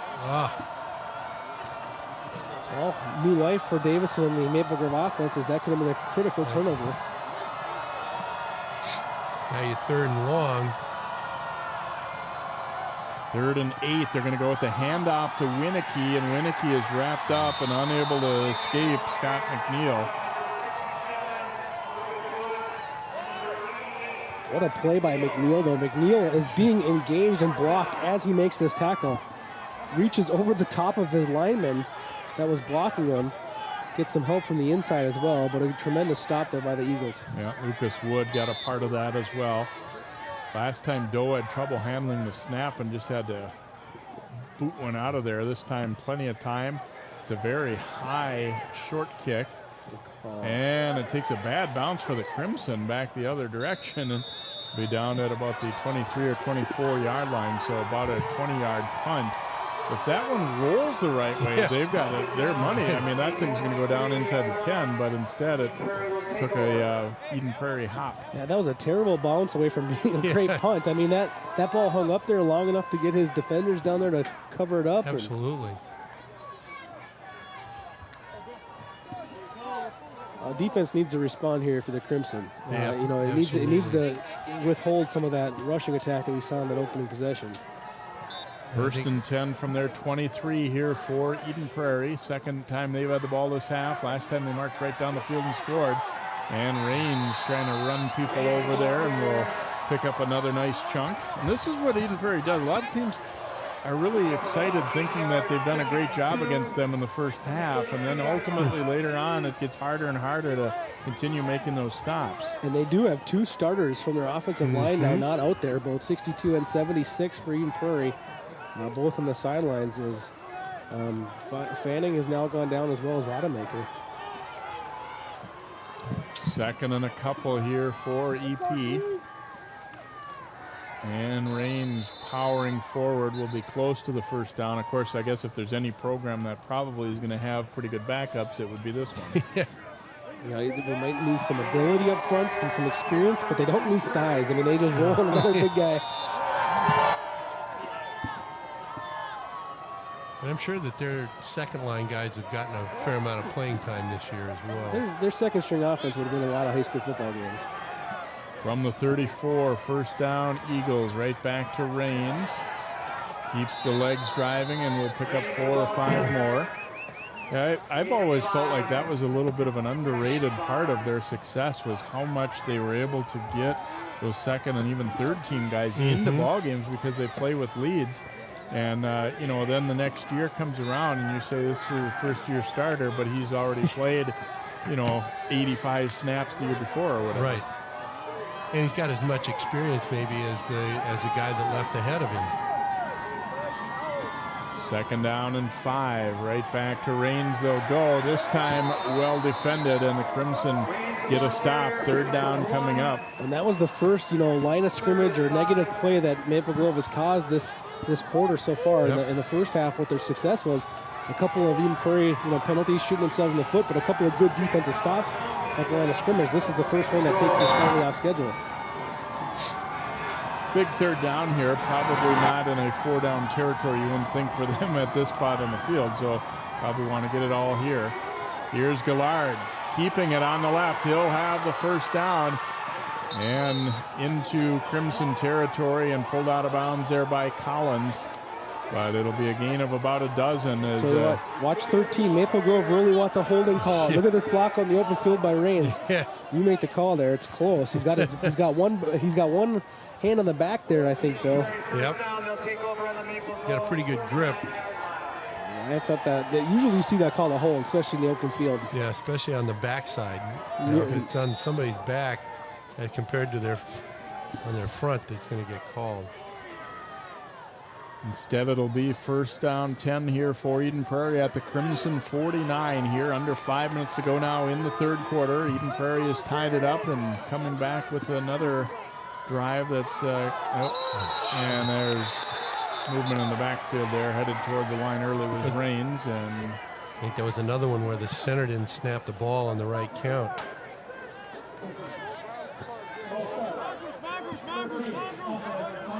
So pushing back 5. Talking to Mike Grant before the game. Well, I've been through this a lot of times before. Just another night at the office a little bit is the way he likes to portray it. But at the same time, you know that that there's a fire burning in there to win football games for he and all of his staff. I guarantee he's as competitive as anybody on the planet. You don't hang that many banners. And off to Spielman, makes the first man miss and the second, but not the third. He's cut down by Fondakowski, and hurt. Spielman is hurt. He's really hurt. Yeah, he took a good shot right below his hip. Fondakowski made a really, really nice form tackle. Good elusiveness right there and there, but then Fondakowski coming in hard around the knee and chops him down. Good shoulder right on the thigh, right between the hip and the knee. Yeah, well, if you're hoping for Eden Prairie, that's just what you said, Bill, kind of a Charlie horse face mask to the thigh there. Right. And you're hoping that's all it is, because that's something he could recover from. Quickly, even on a cold night like this. Fondakowski made a nice play with that, and the Maple Grove defense did a good job of forcing him to run parallel to the line of scrimmage. Well, Fondakowski is someone that I think has stuck out all season long as a guy who really pursues well to the football and makes tackles just like that. I mean, he gets after it and completes the tackle. But this is definitely a problem for Eden Prairie to lose Spielman, because they not only lose a quality running back, but they lose a quality defensive back as well. Well, and a guy that's been given Maple Grove, let's face it, a lot of trouble here tonight. Right.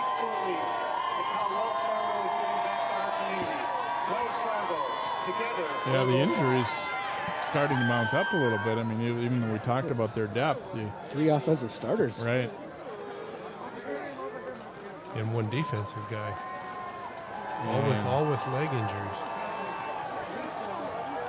Like we said earlier, that early indication doesn't give you a lot of confidence that he'll be able to come back. He was in pretty good pain on the ground.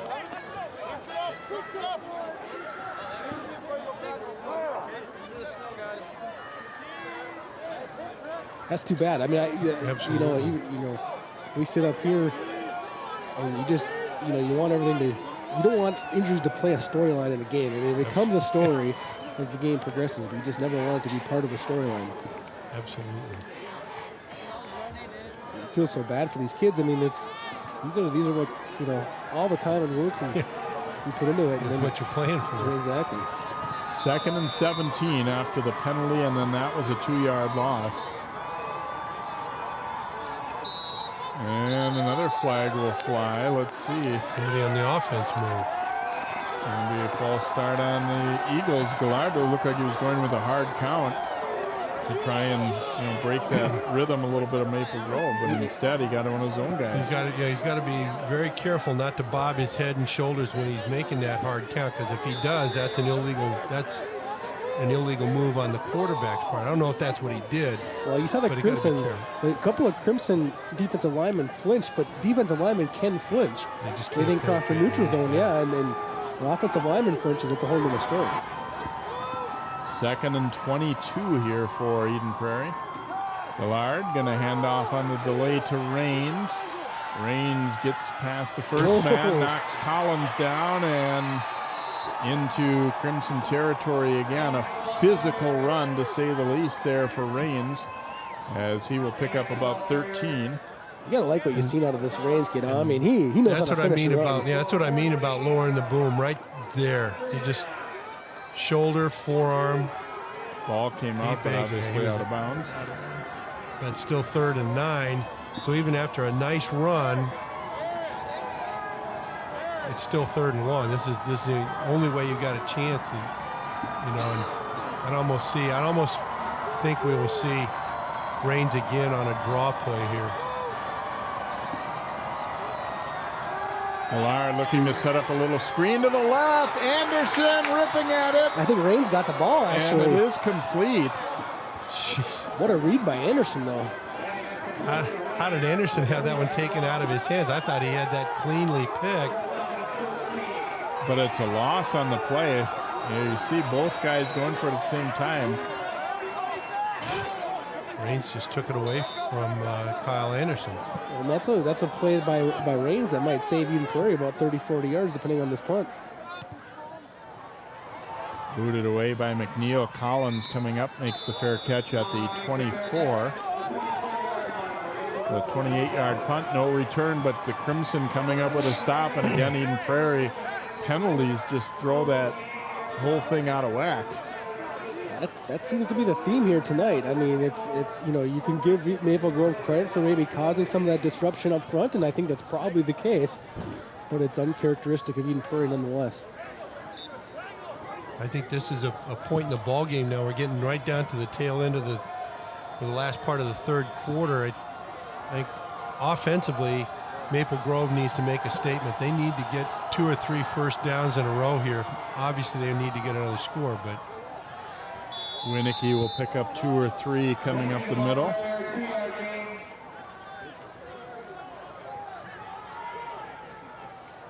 That's a different feel when it's no longer 7-0. I mean, now it's kind of the onus on them to put points up, to put a drive together. Absolutely, and the offensive line they've got to get their running backs to the second level. They've got to get enough of a hole in the enough of a seam in the defensive front to get their backs 3-4 yards before they get hit. Otherwise, you're getting hit right at the line of scrimmage. They're powering for another yard or 2. They're still only getting 3.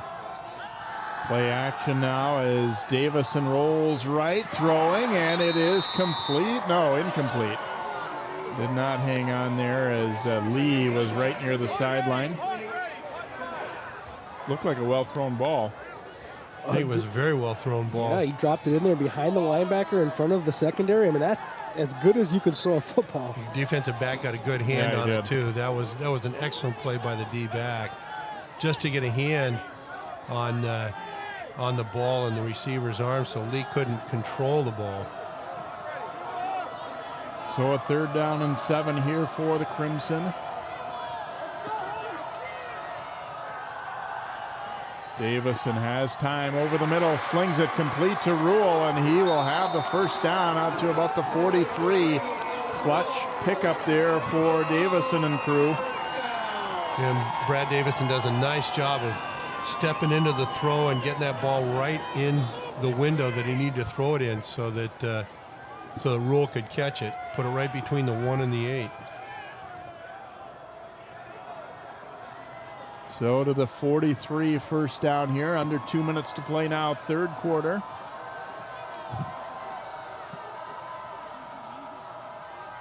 They toss it to Winnicky in a huge hole right side. Winnicky protecting the ball as he's thrown down at the 40 and into Eagles territory. First down for Maple Grove, a gain of 17. Play made by J.D. Spielman at the end here. So evidently he wasn't hurt too bad by that tackle. And Bill, what you said just moments ago was exactly what Maple Grove did there. Let the running back get to the second level. Let Winnicky be Winnicky, and they did that on that play right there. That's where you see Winnicky at his best. Yeah, absolutely. On the Eagles 40, the handoff will go to Collins with Anderson leading the way. Hanging on down low there was Ryan Christensen, and he will pick up 3 or so on that one.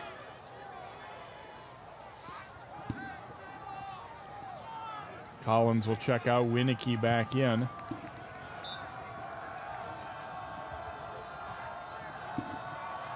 So a 2nd down and 7. Maple Grove seems really energized by the couple of big completions there, the completion to Rule especially there.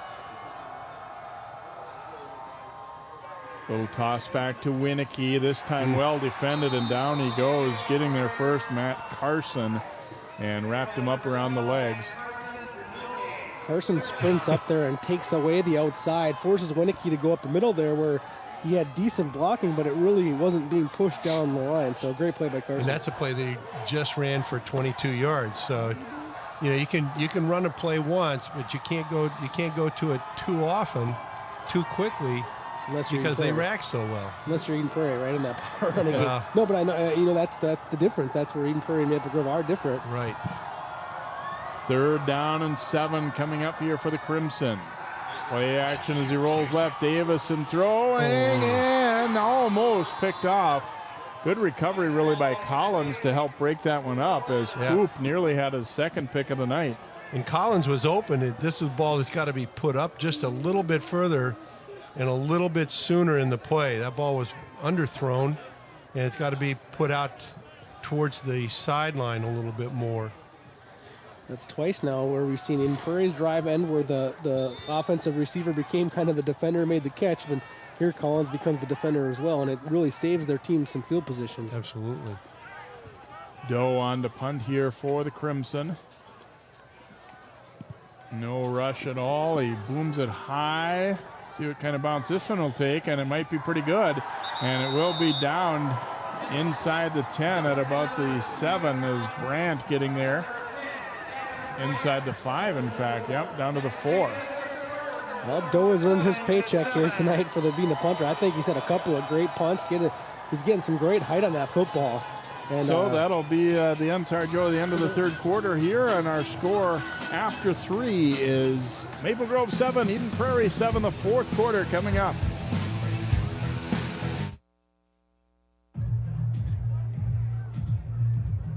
If you drive buzzed, it could cost you around $10,000. You'll face major legal fees, major fines, and steep insurance penalties. You could lose everything. Buzzed, busted, and broke, because buzz driving is drunk driving.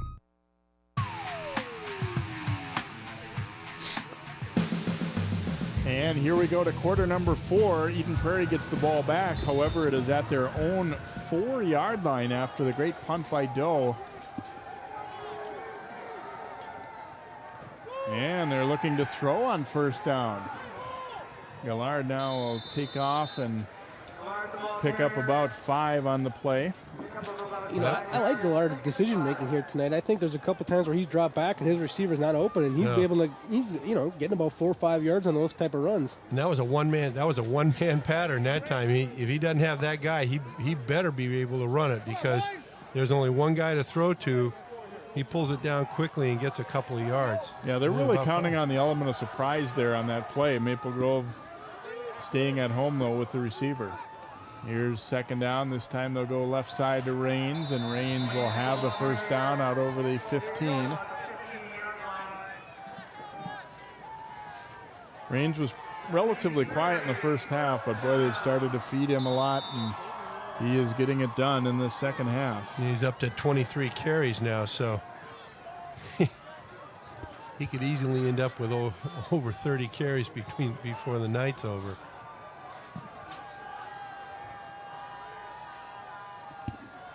Here's the 1st down play for the Eagles. They'll feed Rains again, and wrapped up and able to squeeze out of that tackle. Brandt thought he had him, and it seemed like he was going to, but not quite.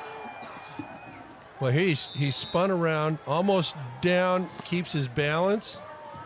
Fondakowski hangs in there and wraps up the play, but still another 1st down.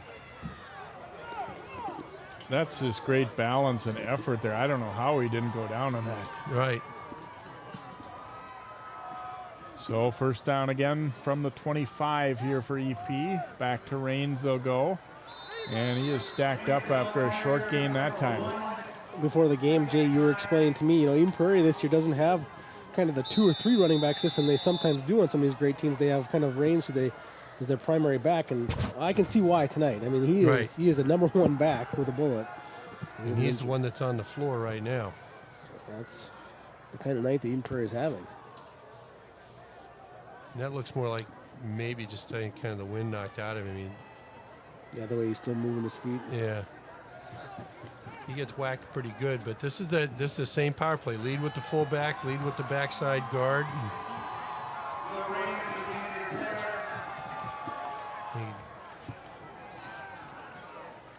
Maybe might have fallen on the ball, maybe. I was thinking, yeah. And obviously that's one thing we haven't talked about. Field, the footing seems to have held up well, as this turf usually does, but it's not all that soft out there tonight with as cold as it is. When I first walked out on it, I thought this feels like walking on a highway. 2nd down and 8. And we've got movement, but perhaps the Crimson player was into the neutral zone. I don't think so, though. I think they're just getting jumpy with seeing the blitz coming. I mean, even Prairie's saying yeah, and I think the referees agreed this time. I don't think they're actually in the neutral zone, though, but...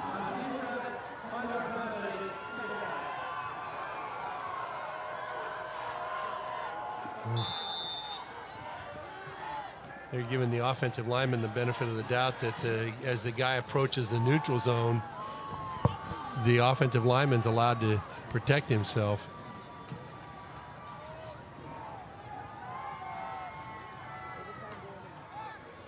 Hand off to Rains, who's come back in, obviously, and he'll pick up the 1st down. He shakes off another tackle and then dragged down from behind there. Stop for the Crimson by Hemsey, but another nice run for Rains. And they're hitting that power and getting him out on the flank, and it's tough to come up and support their flank when you got that kind of lead blocking out there. It's one of the best tackling defenses in the state. Not looking like a good tackling defense right there because of the ability of a running back. To the 48 now, 1st down and 10 here for EP. Back to Rains they'll go, and knocked down after a short gain right about to midfield.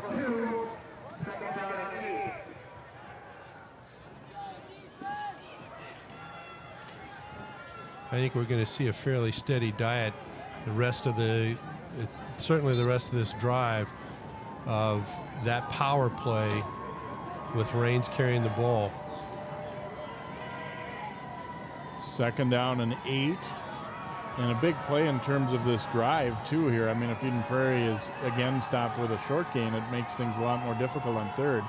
Going to go with the handoff to the up man this time, and a 1st down and more.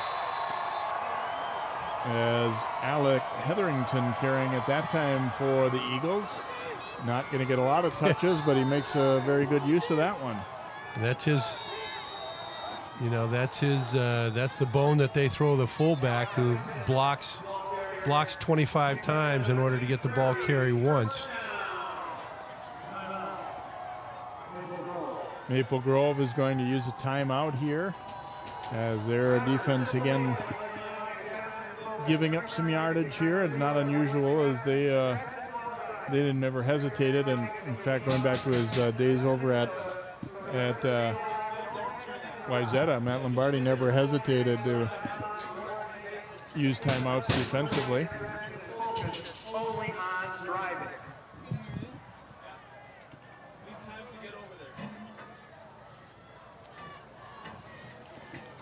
We're good. He's locking him up.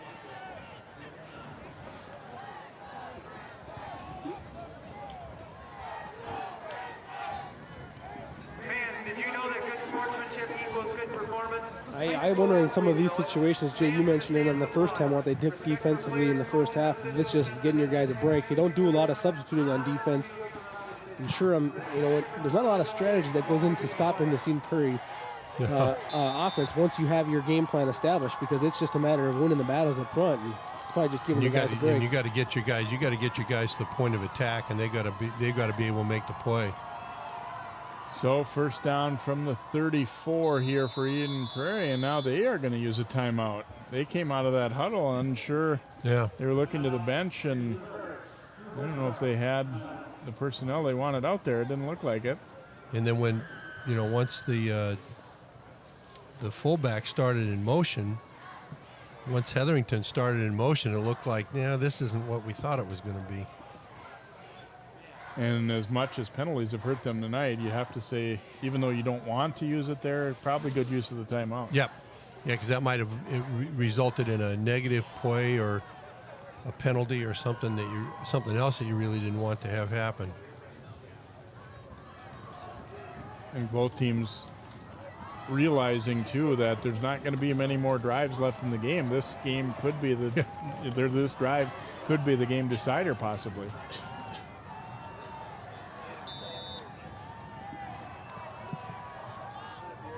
So after a timeout each way, we resume here. First down and 10, Eagles from the 34 of Maple Grove. Fakes the handoff to Rains. Now Gallard throwing, looking for Hetherington, and that one falls incomplete. I think it's always the question, you know, do you keep going back to the well, or do you occasionally throw a changeup at him, and you're hoping that it really fools him, and it didn't. That was the changeup. I think Brandt did a great job of getting back out into the flat.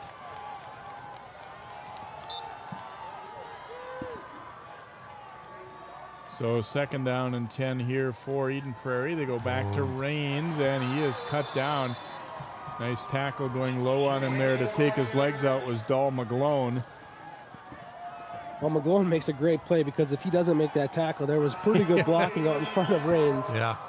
And McGlone makes that tackle, and that's a big play for the Crimson defense. Third down and long. Again, advantage Maple Grove, but it's probably 4-down territory as well.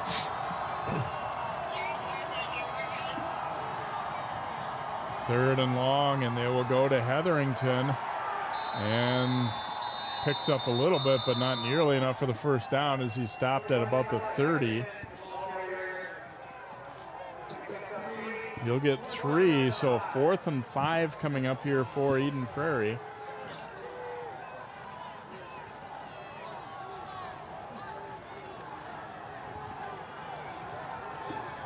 What do you call, Joe? You call your power play to the right? No, well, they actually just took out a couple of tight ends, and they're going a little bit smaller here. They brought in a couple of receivers, spread actually. out a little bit. So I think they're probably going to spread one. I think they're going to run the football with Rains, but they're using the receivers to come in and spread that defense out. Yep. Key play in the game right here. 4th down and 5 for Eden Prairie at the Maple Grove 30, and they do go to Rains. Right there. Rains reaching the ball forward, and he looks like he'll have that first down for the Eagles. Without that lunge, it's not a first down, though. Well, Rains is an amazing running back, and one thing he seems to have a great nose for is where he is on the football field. I mean, we've seen him a couple of times get that little extra effort he had getting the first down. Yep. He was wrapped up around the legs, and he just lunged his hips forward, stretched out the ball, and just got past the line to gain. On the 24 now, fresh set of downs here for Eden Prairie. They'll go back to Hetherington, trying to run out of Fondakowski's tackle, and he'll be near the 20-yard line. Uli does a nice job, too. He gets right in there and makes a nice play as well. And those 4th down conversions can be so deflating for a defense. I mean, Maple Grove was playing pretty good defense there, you know, the previous couple of plays, and it's just amazing how that just takes the wind right out of you. 4th and 5 too. You got to think, okay, we can give up 4 yards and still get the ball, and the guy gets 5 1/4 yards.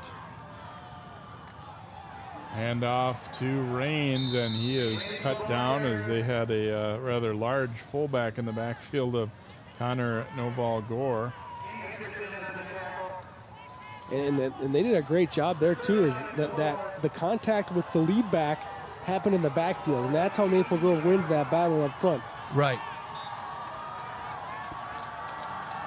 So 3rd and 4 coming up for Eden Prairie. Again, they're chewing up yardage and clock at the same time. It's a 7-all tie. Eden Prairie trying to change that. Maple Grove trying to come up with a big stop. Handoff goes to Rains again, and he will fall forward and be very close to another first down. The Eagles signaling that they think they've got it. Yeah, they don't. No, they are going to mark it back at the 15, right on that line. So 4th and a yard coming up. And that's a case where the line of scrimmage moved 3 yards, even though Rains was hit quickly. Already had the line to gain. 4th down, they go to Rains, and he will pick up that first down as they're able to get some surge going forward again.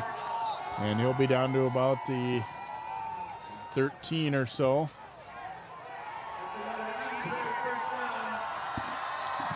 Just the impressive nature of this Eden Prairie drive right here. Just to reiterate, 2 starting offensive linemen out of the game right now.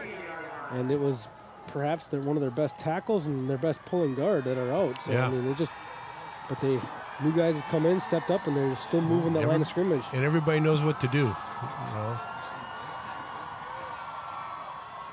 And Gallard's going to keep it around the left side. He's got some room, and he's going to get there for the touchdown. I think he surprised his running back by keeping it. Yep. Did he? I think he almost called his own number right there. I think Raines didn't even think that ball was not going to go to him. Raines, after the fake handoff, looked back like, hey, I'm supposed to get that ball. Gallard crossing up the defense there and using good speed to get to the edge. And he will run it on in to give Eden Prairie its first lead here at 13-7.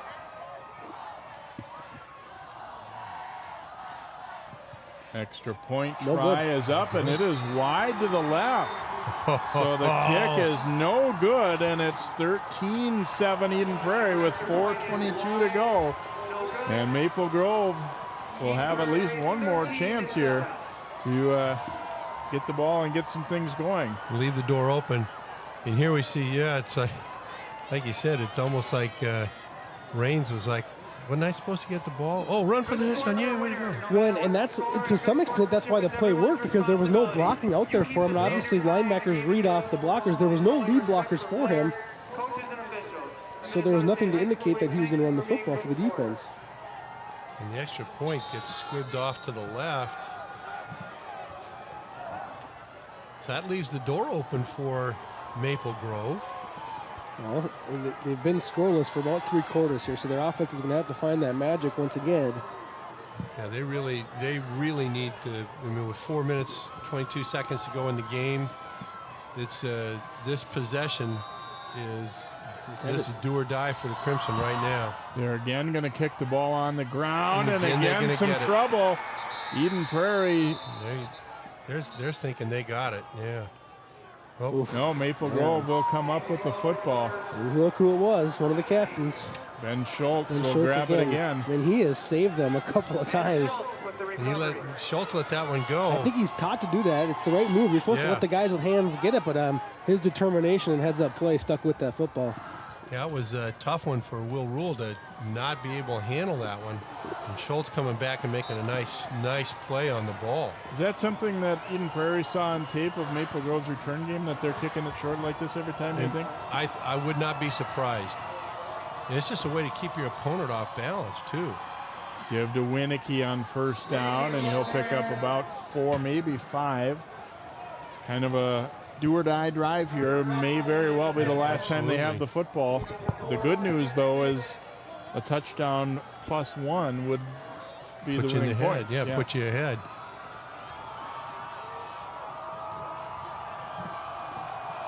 Second and 6 coming up here for the Crimson. Davison rolling to his left. Now the rush gets there, thrown up and intercepted.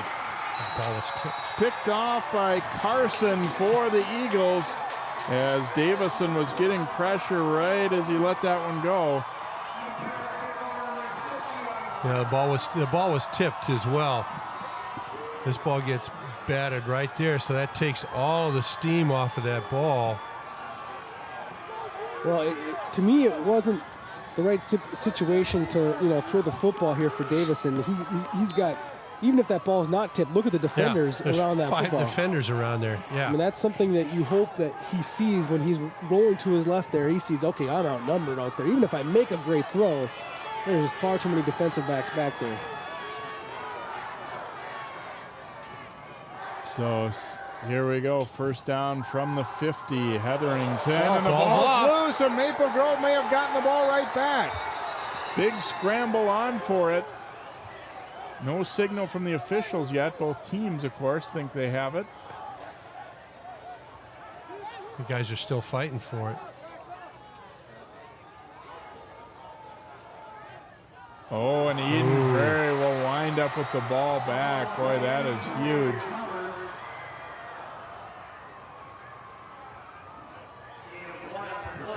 See the handoff, and Urquhart able to get in there, and then was punched loose. He got his own fumble back eventually. Maybe, yeah. There sure look like a lot of Crimson jerseys on top of the ball, and he's still down, huh? Yeah, it's Hetherington who is injured. Holdings.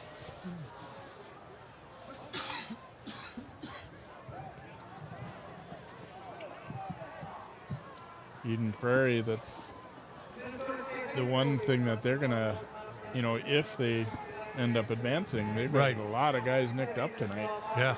It used to be 2 weeks from the semifinals to the Prep Bowl, too. I don't think it is this year, No. but they're going to wish, if they get out of this game alive, they wish they had those 2 weeks. Yeah, it's next Friday or Saturday that they'll play, right? Friday. Friday night, yeah, Friday night under the lights at TCF. So Maple Grove getting all you could ask for there by forcing a fumble on that first play from scrimmage, but not quite able to come up with the recovery. So Eagles will have it again, but exactly what they didn't want to happen on that first play. How about the defensive adjustment for Eden Prairie in this, in the fourth quarter? Early in the game, that play action pass, moving pocket to the left side there, he was finding some open receivers. All of a sudden, there was the 5-6 defensive backs in there. They must have only brought a couple, and those linebackers got good deep drops. And you got good pressure on Davison to force the ball, and then somebody got a hand on it. That's what a lead will do, though. Defensively, you can adjust a little bit. Hey, look out for the pass here.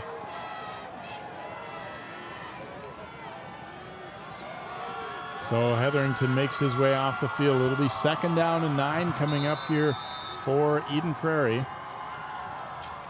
Both teams with 2 timeouts remaining, so you can't quite put this one in the books yet by any means.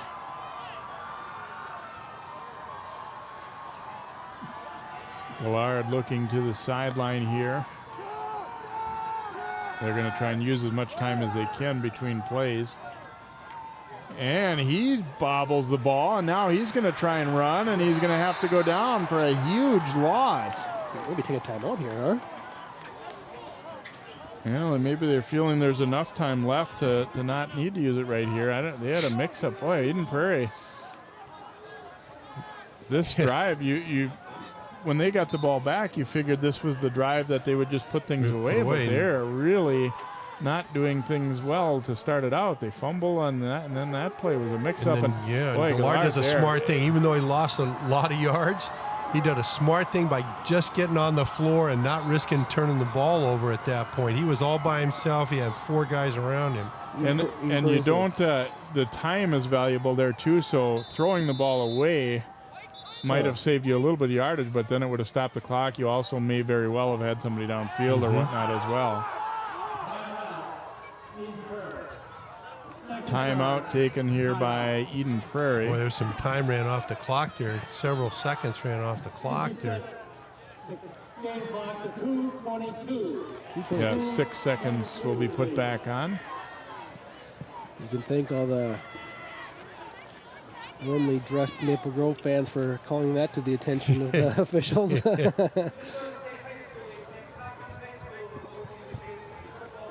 Well, I mean, this is one of those things where you got to think Eden Prairie's probably going to be running some kind of screen out of this play, or a draw play to Rains. Maple Grove, you want to maintain aggressiveness, but you really just, all you got to do is make a stop before that first down marker, and you should be in pretty good shape to get this football back.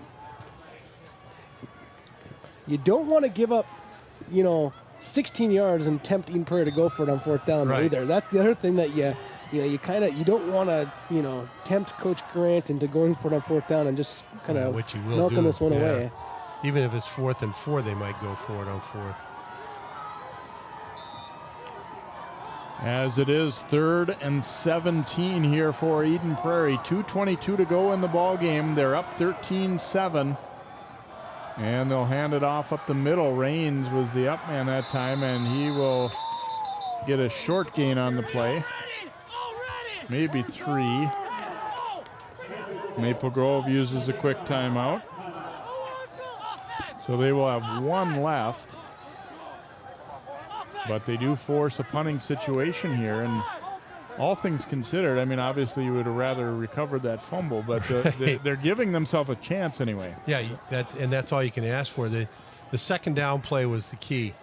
That Eden Prairie made the mistake somewhere in handling the football, and Gillard had to get back and took a big loss, and now they're fourth and. Well, let's if you go to this summer, Maple Grove, you say, hey, you have 2 minutes to score a touchdown and an extra point to put yourself in the prep bowl. Would you love to be in that situation? And the answer is yes. Oh, I agree with you 100%, Joe. That's what you want.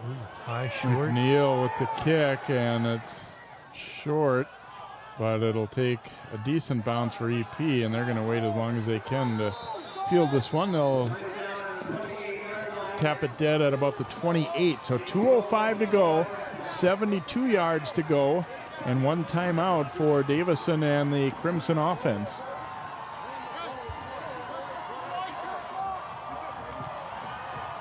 And you got one timeout. I'm not sure that I would want to go to throwing the football very much right here. I think, if you can still run the football, you really want to try to do that as much as you can. What do you think? I'm saying they've got to go to the air. I don't think you can count on enough time.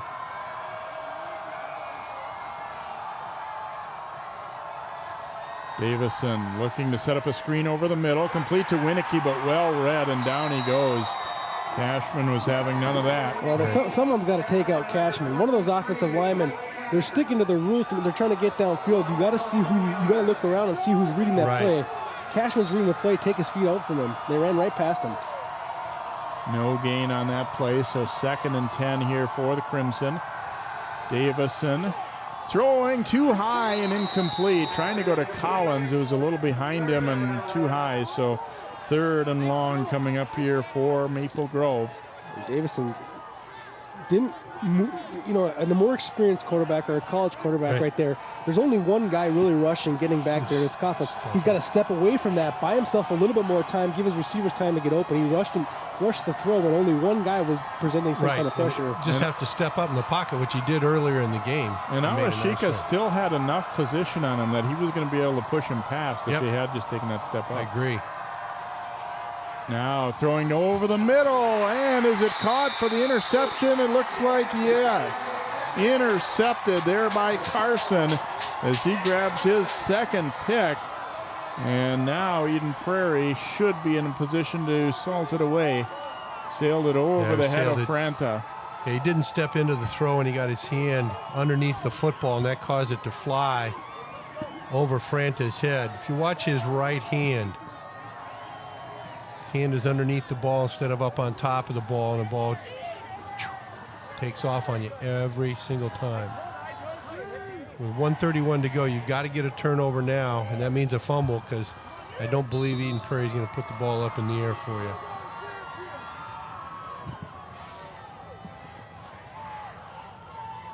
Raines double checking with Gillard. You giving the ball to me? And they have a mix-up again in the backfield. And Raines is thrown down, and wow, Eden Prairie. That's not good. We're in the 12th week of the season and trying to figure out which side of the quarterback we run, and the quarterback trying to figure out which way do I turn.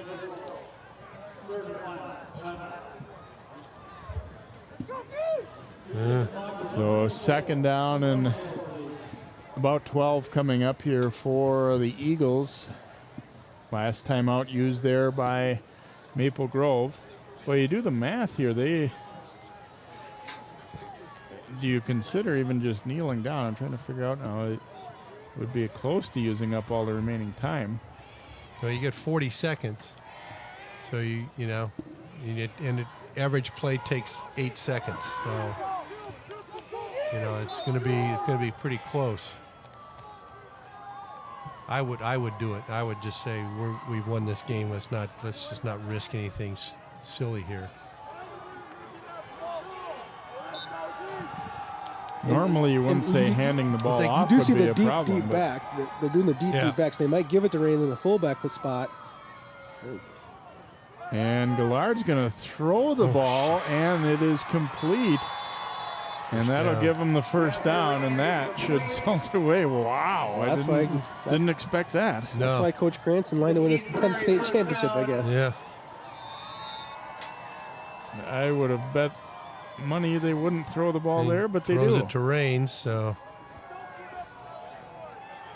throw it to the guy that's going to get the ball past the sticks.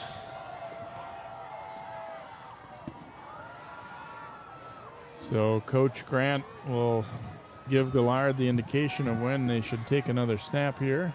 Maple Grove's out of timeouts. We do get a flag.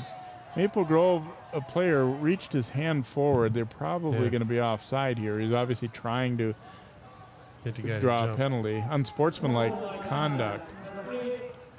15-yard penalty. Yeah, he's bluffing his hand at the face of a lineman to try and get him to jump. Simulating a snap, I guess they would call that.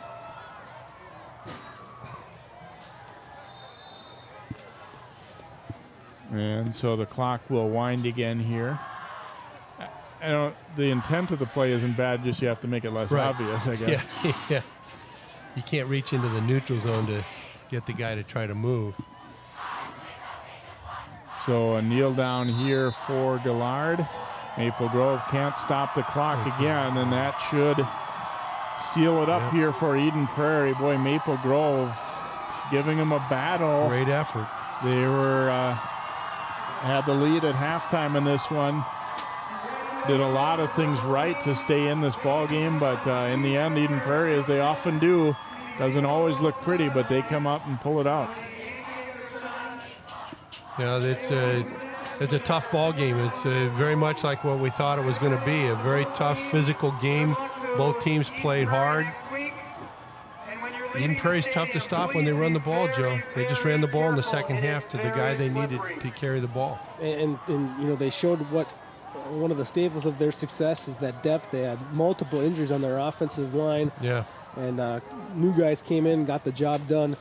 A great running game, passed the ball when they needed to a couple of times. Quarterback made some pretty good decisions. And for Maple Grove, an end to a great season and into some great careers as well. And some of those seniors hang it up and really can be proud of what they did here this year for the Crimson. They've taken steps little by little since Coach Lombardi came over.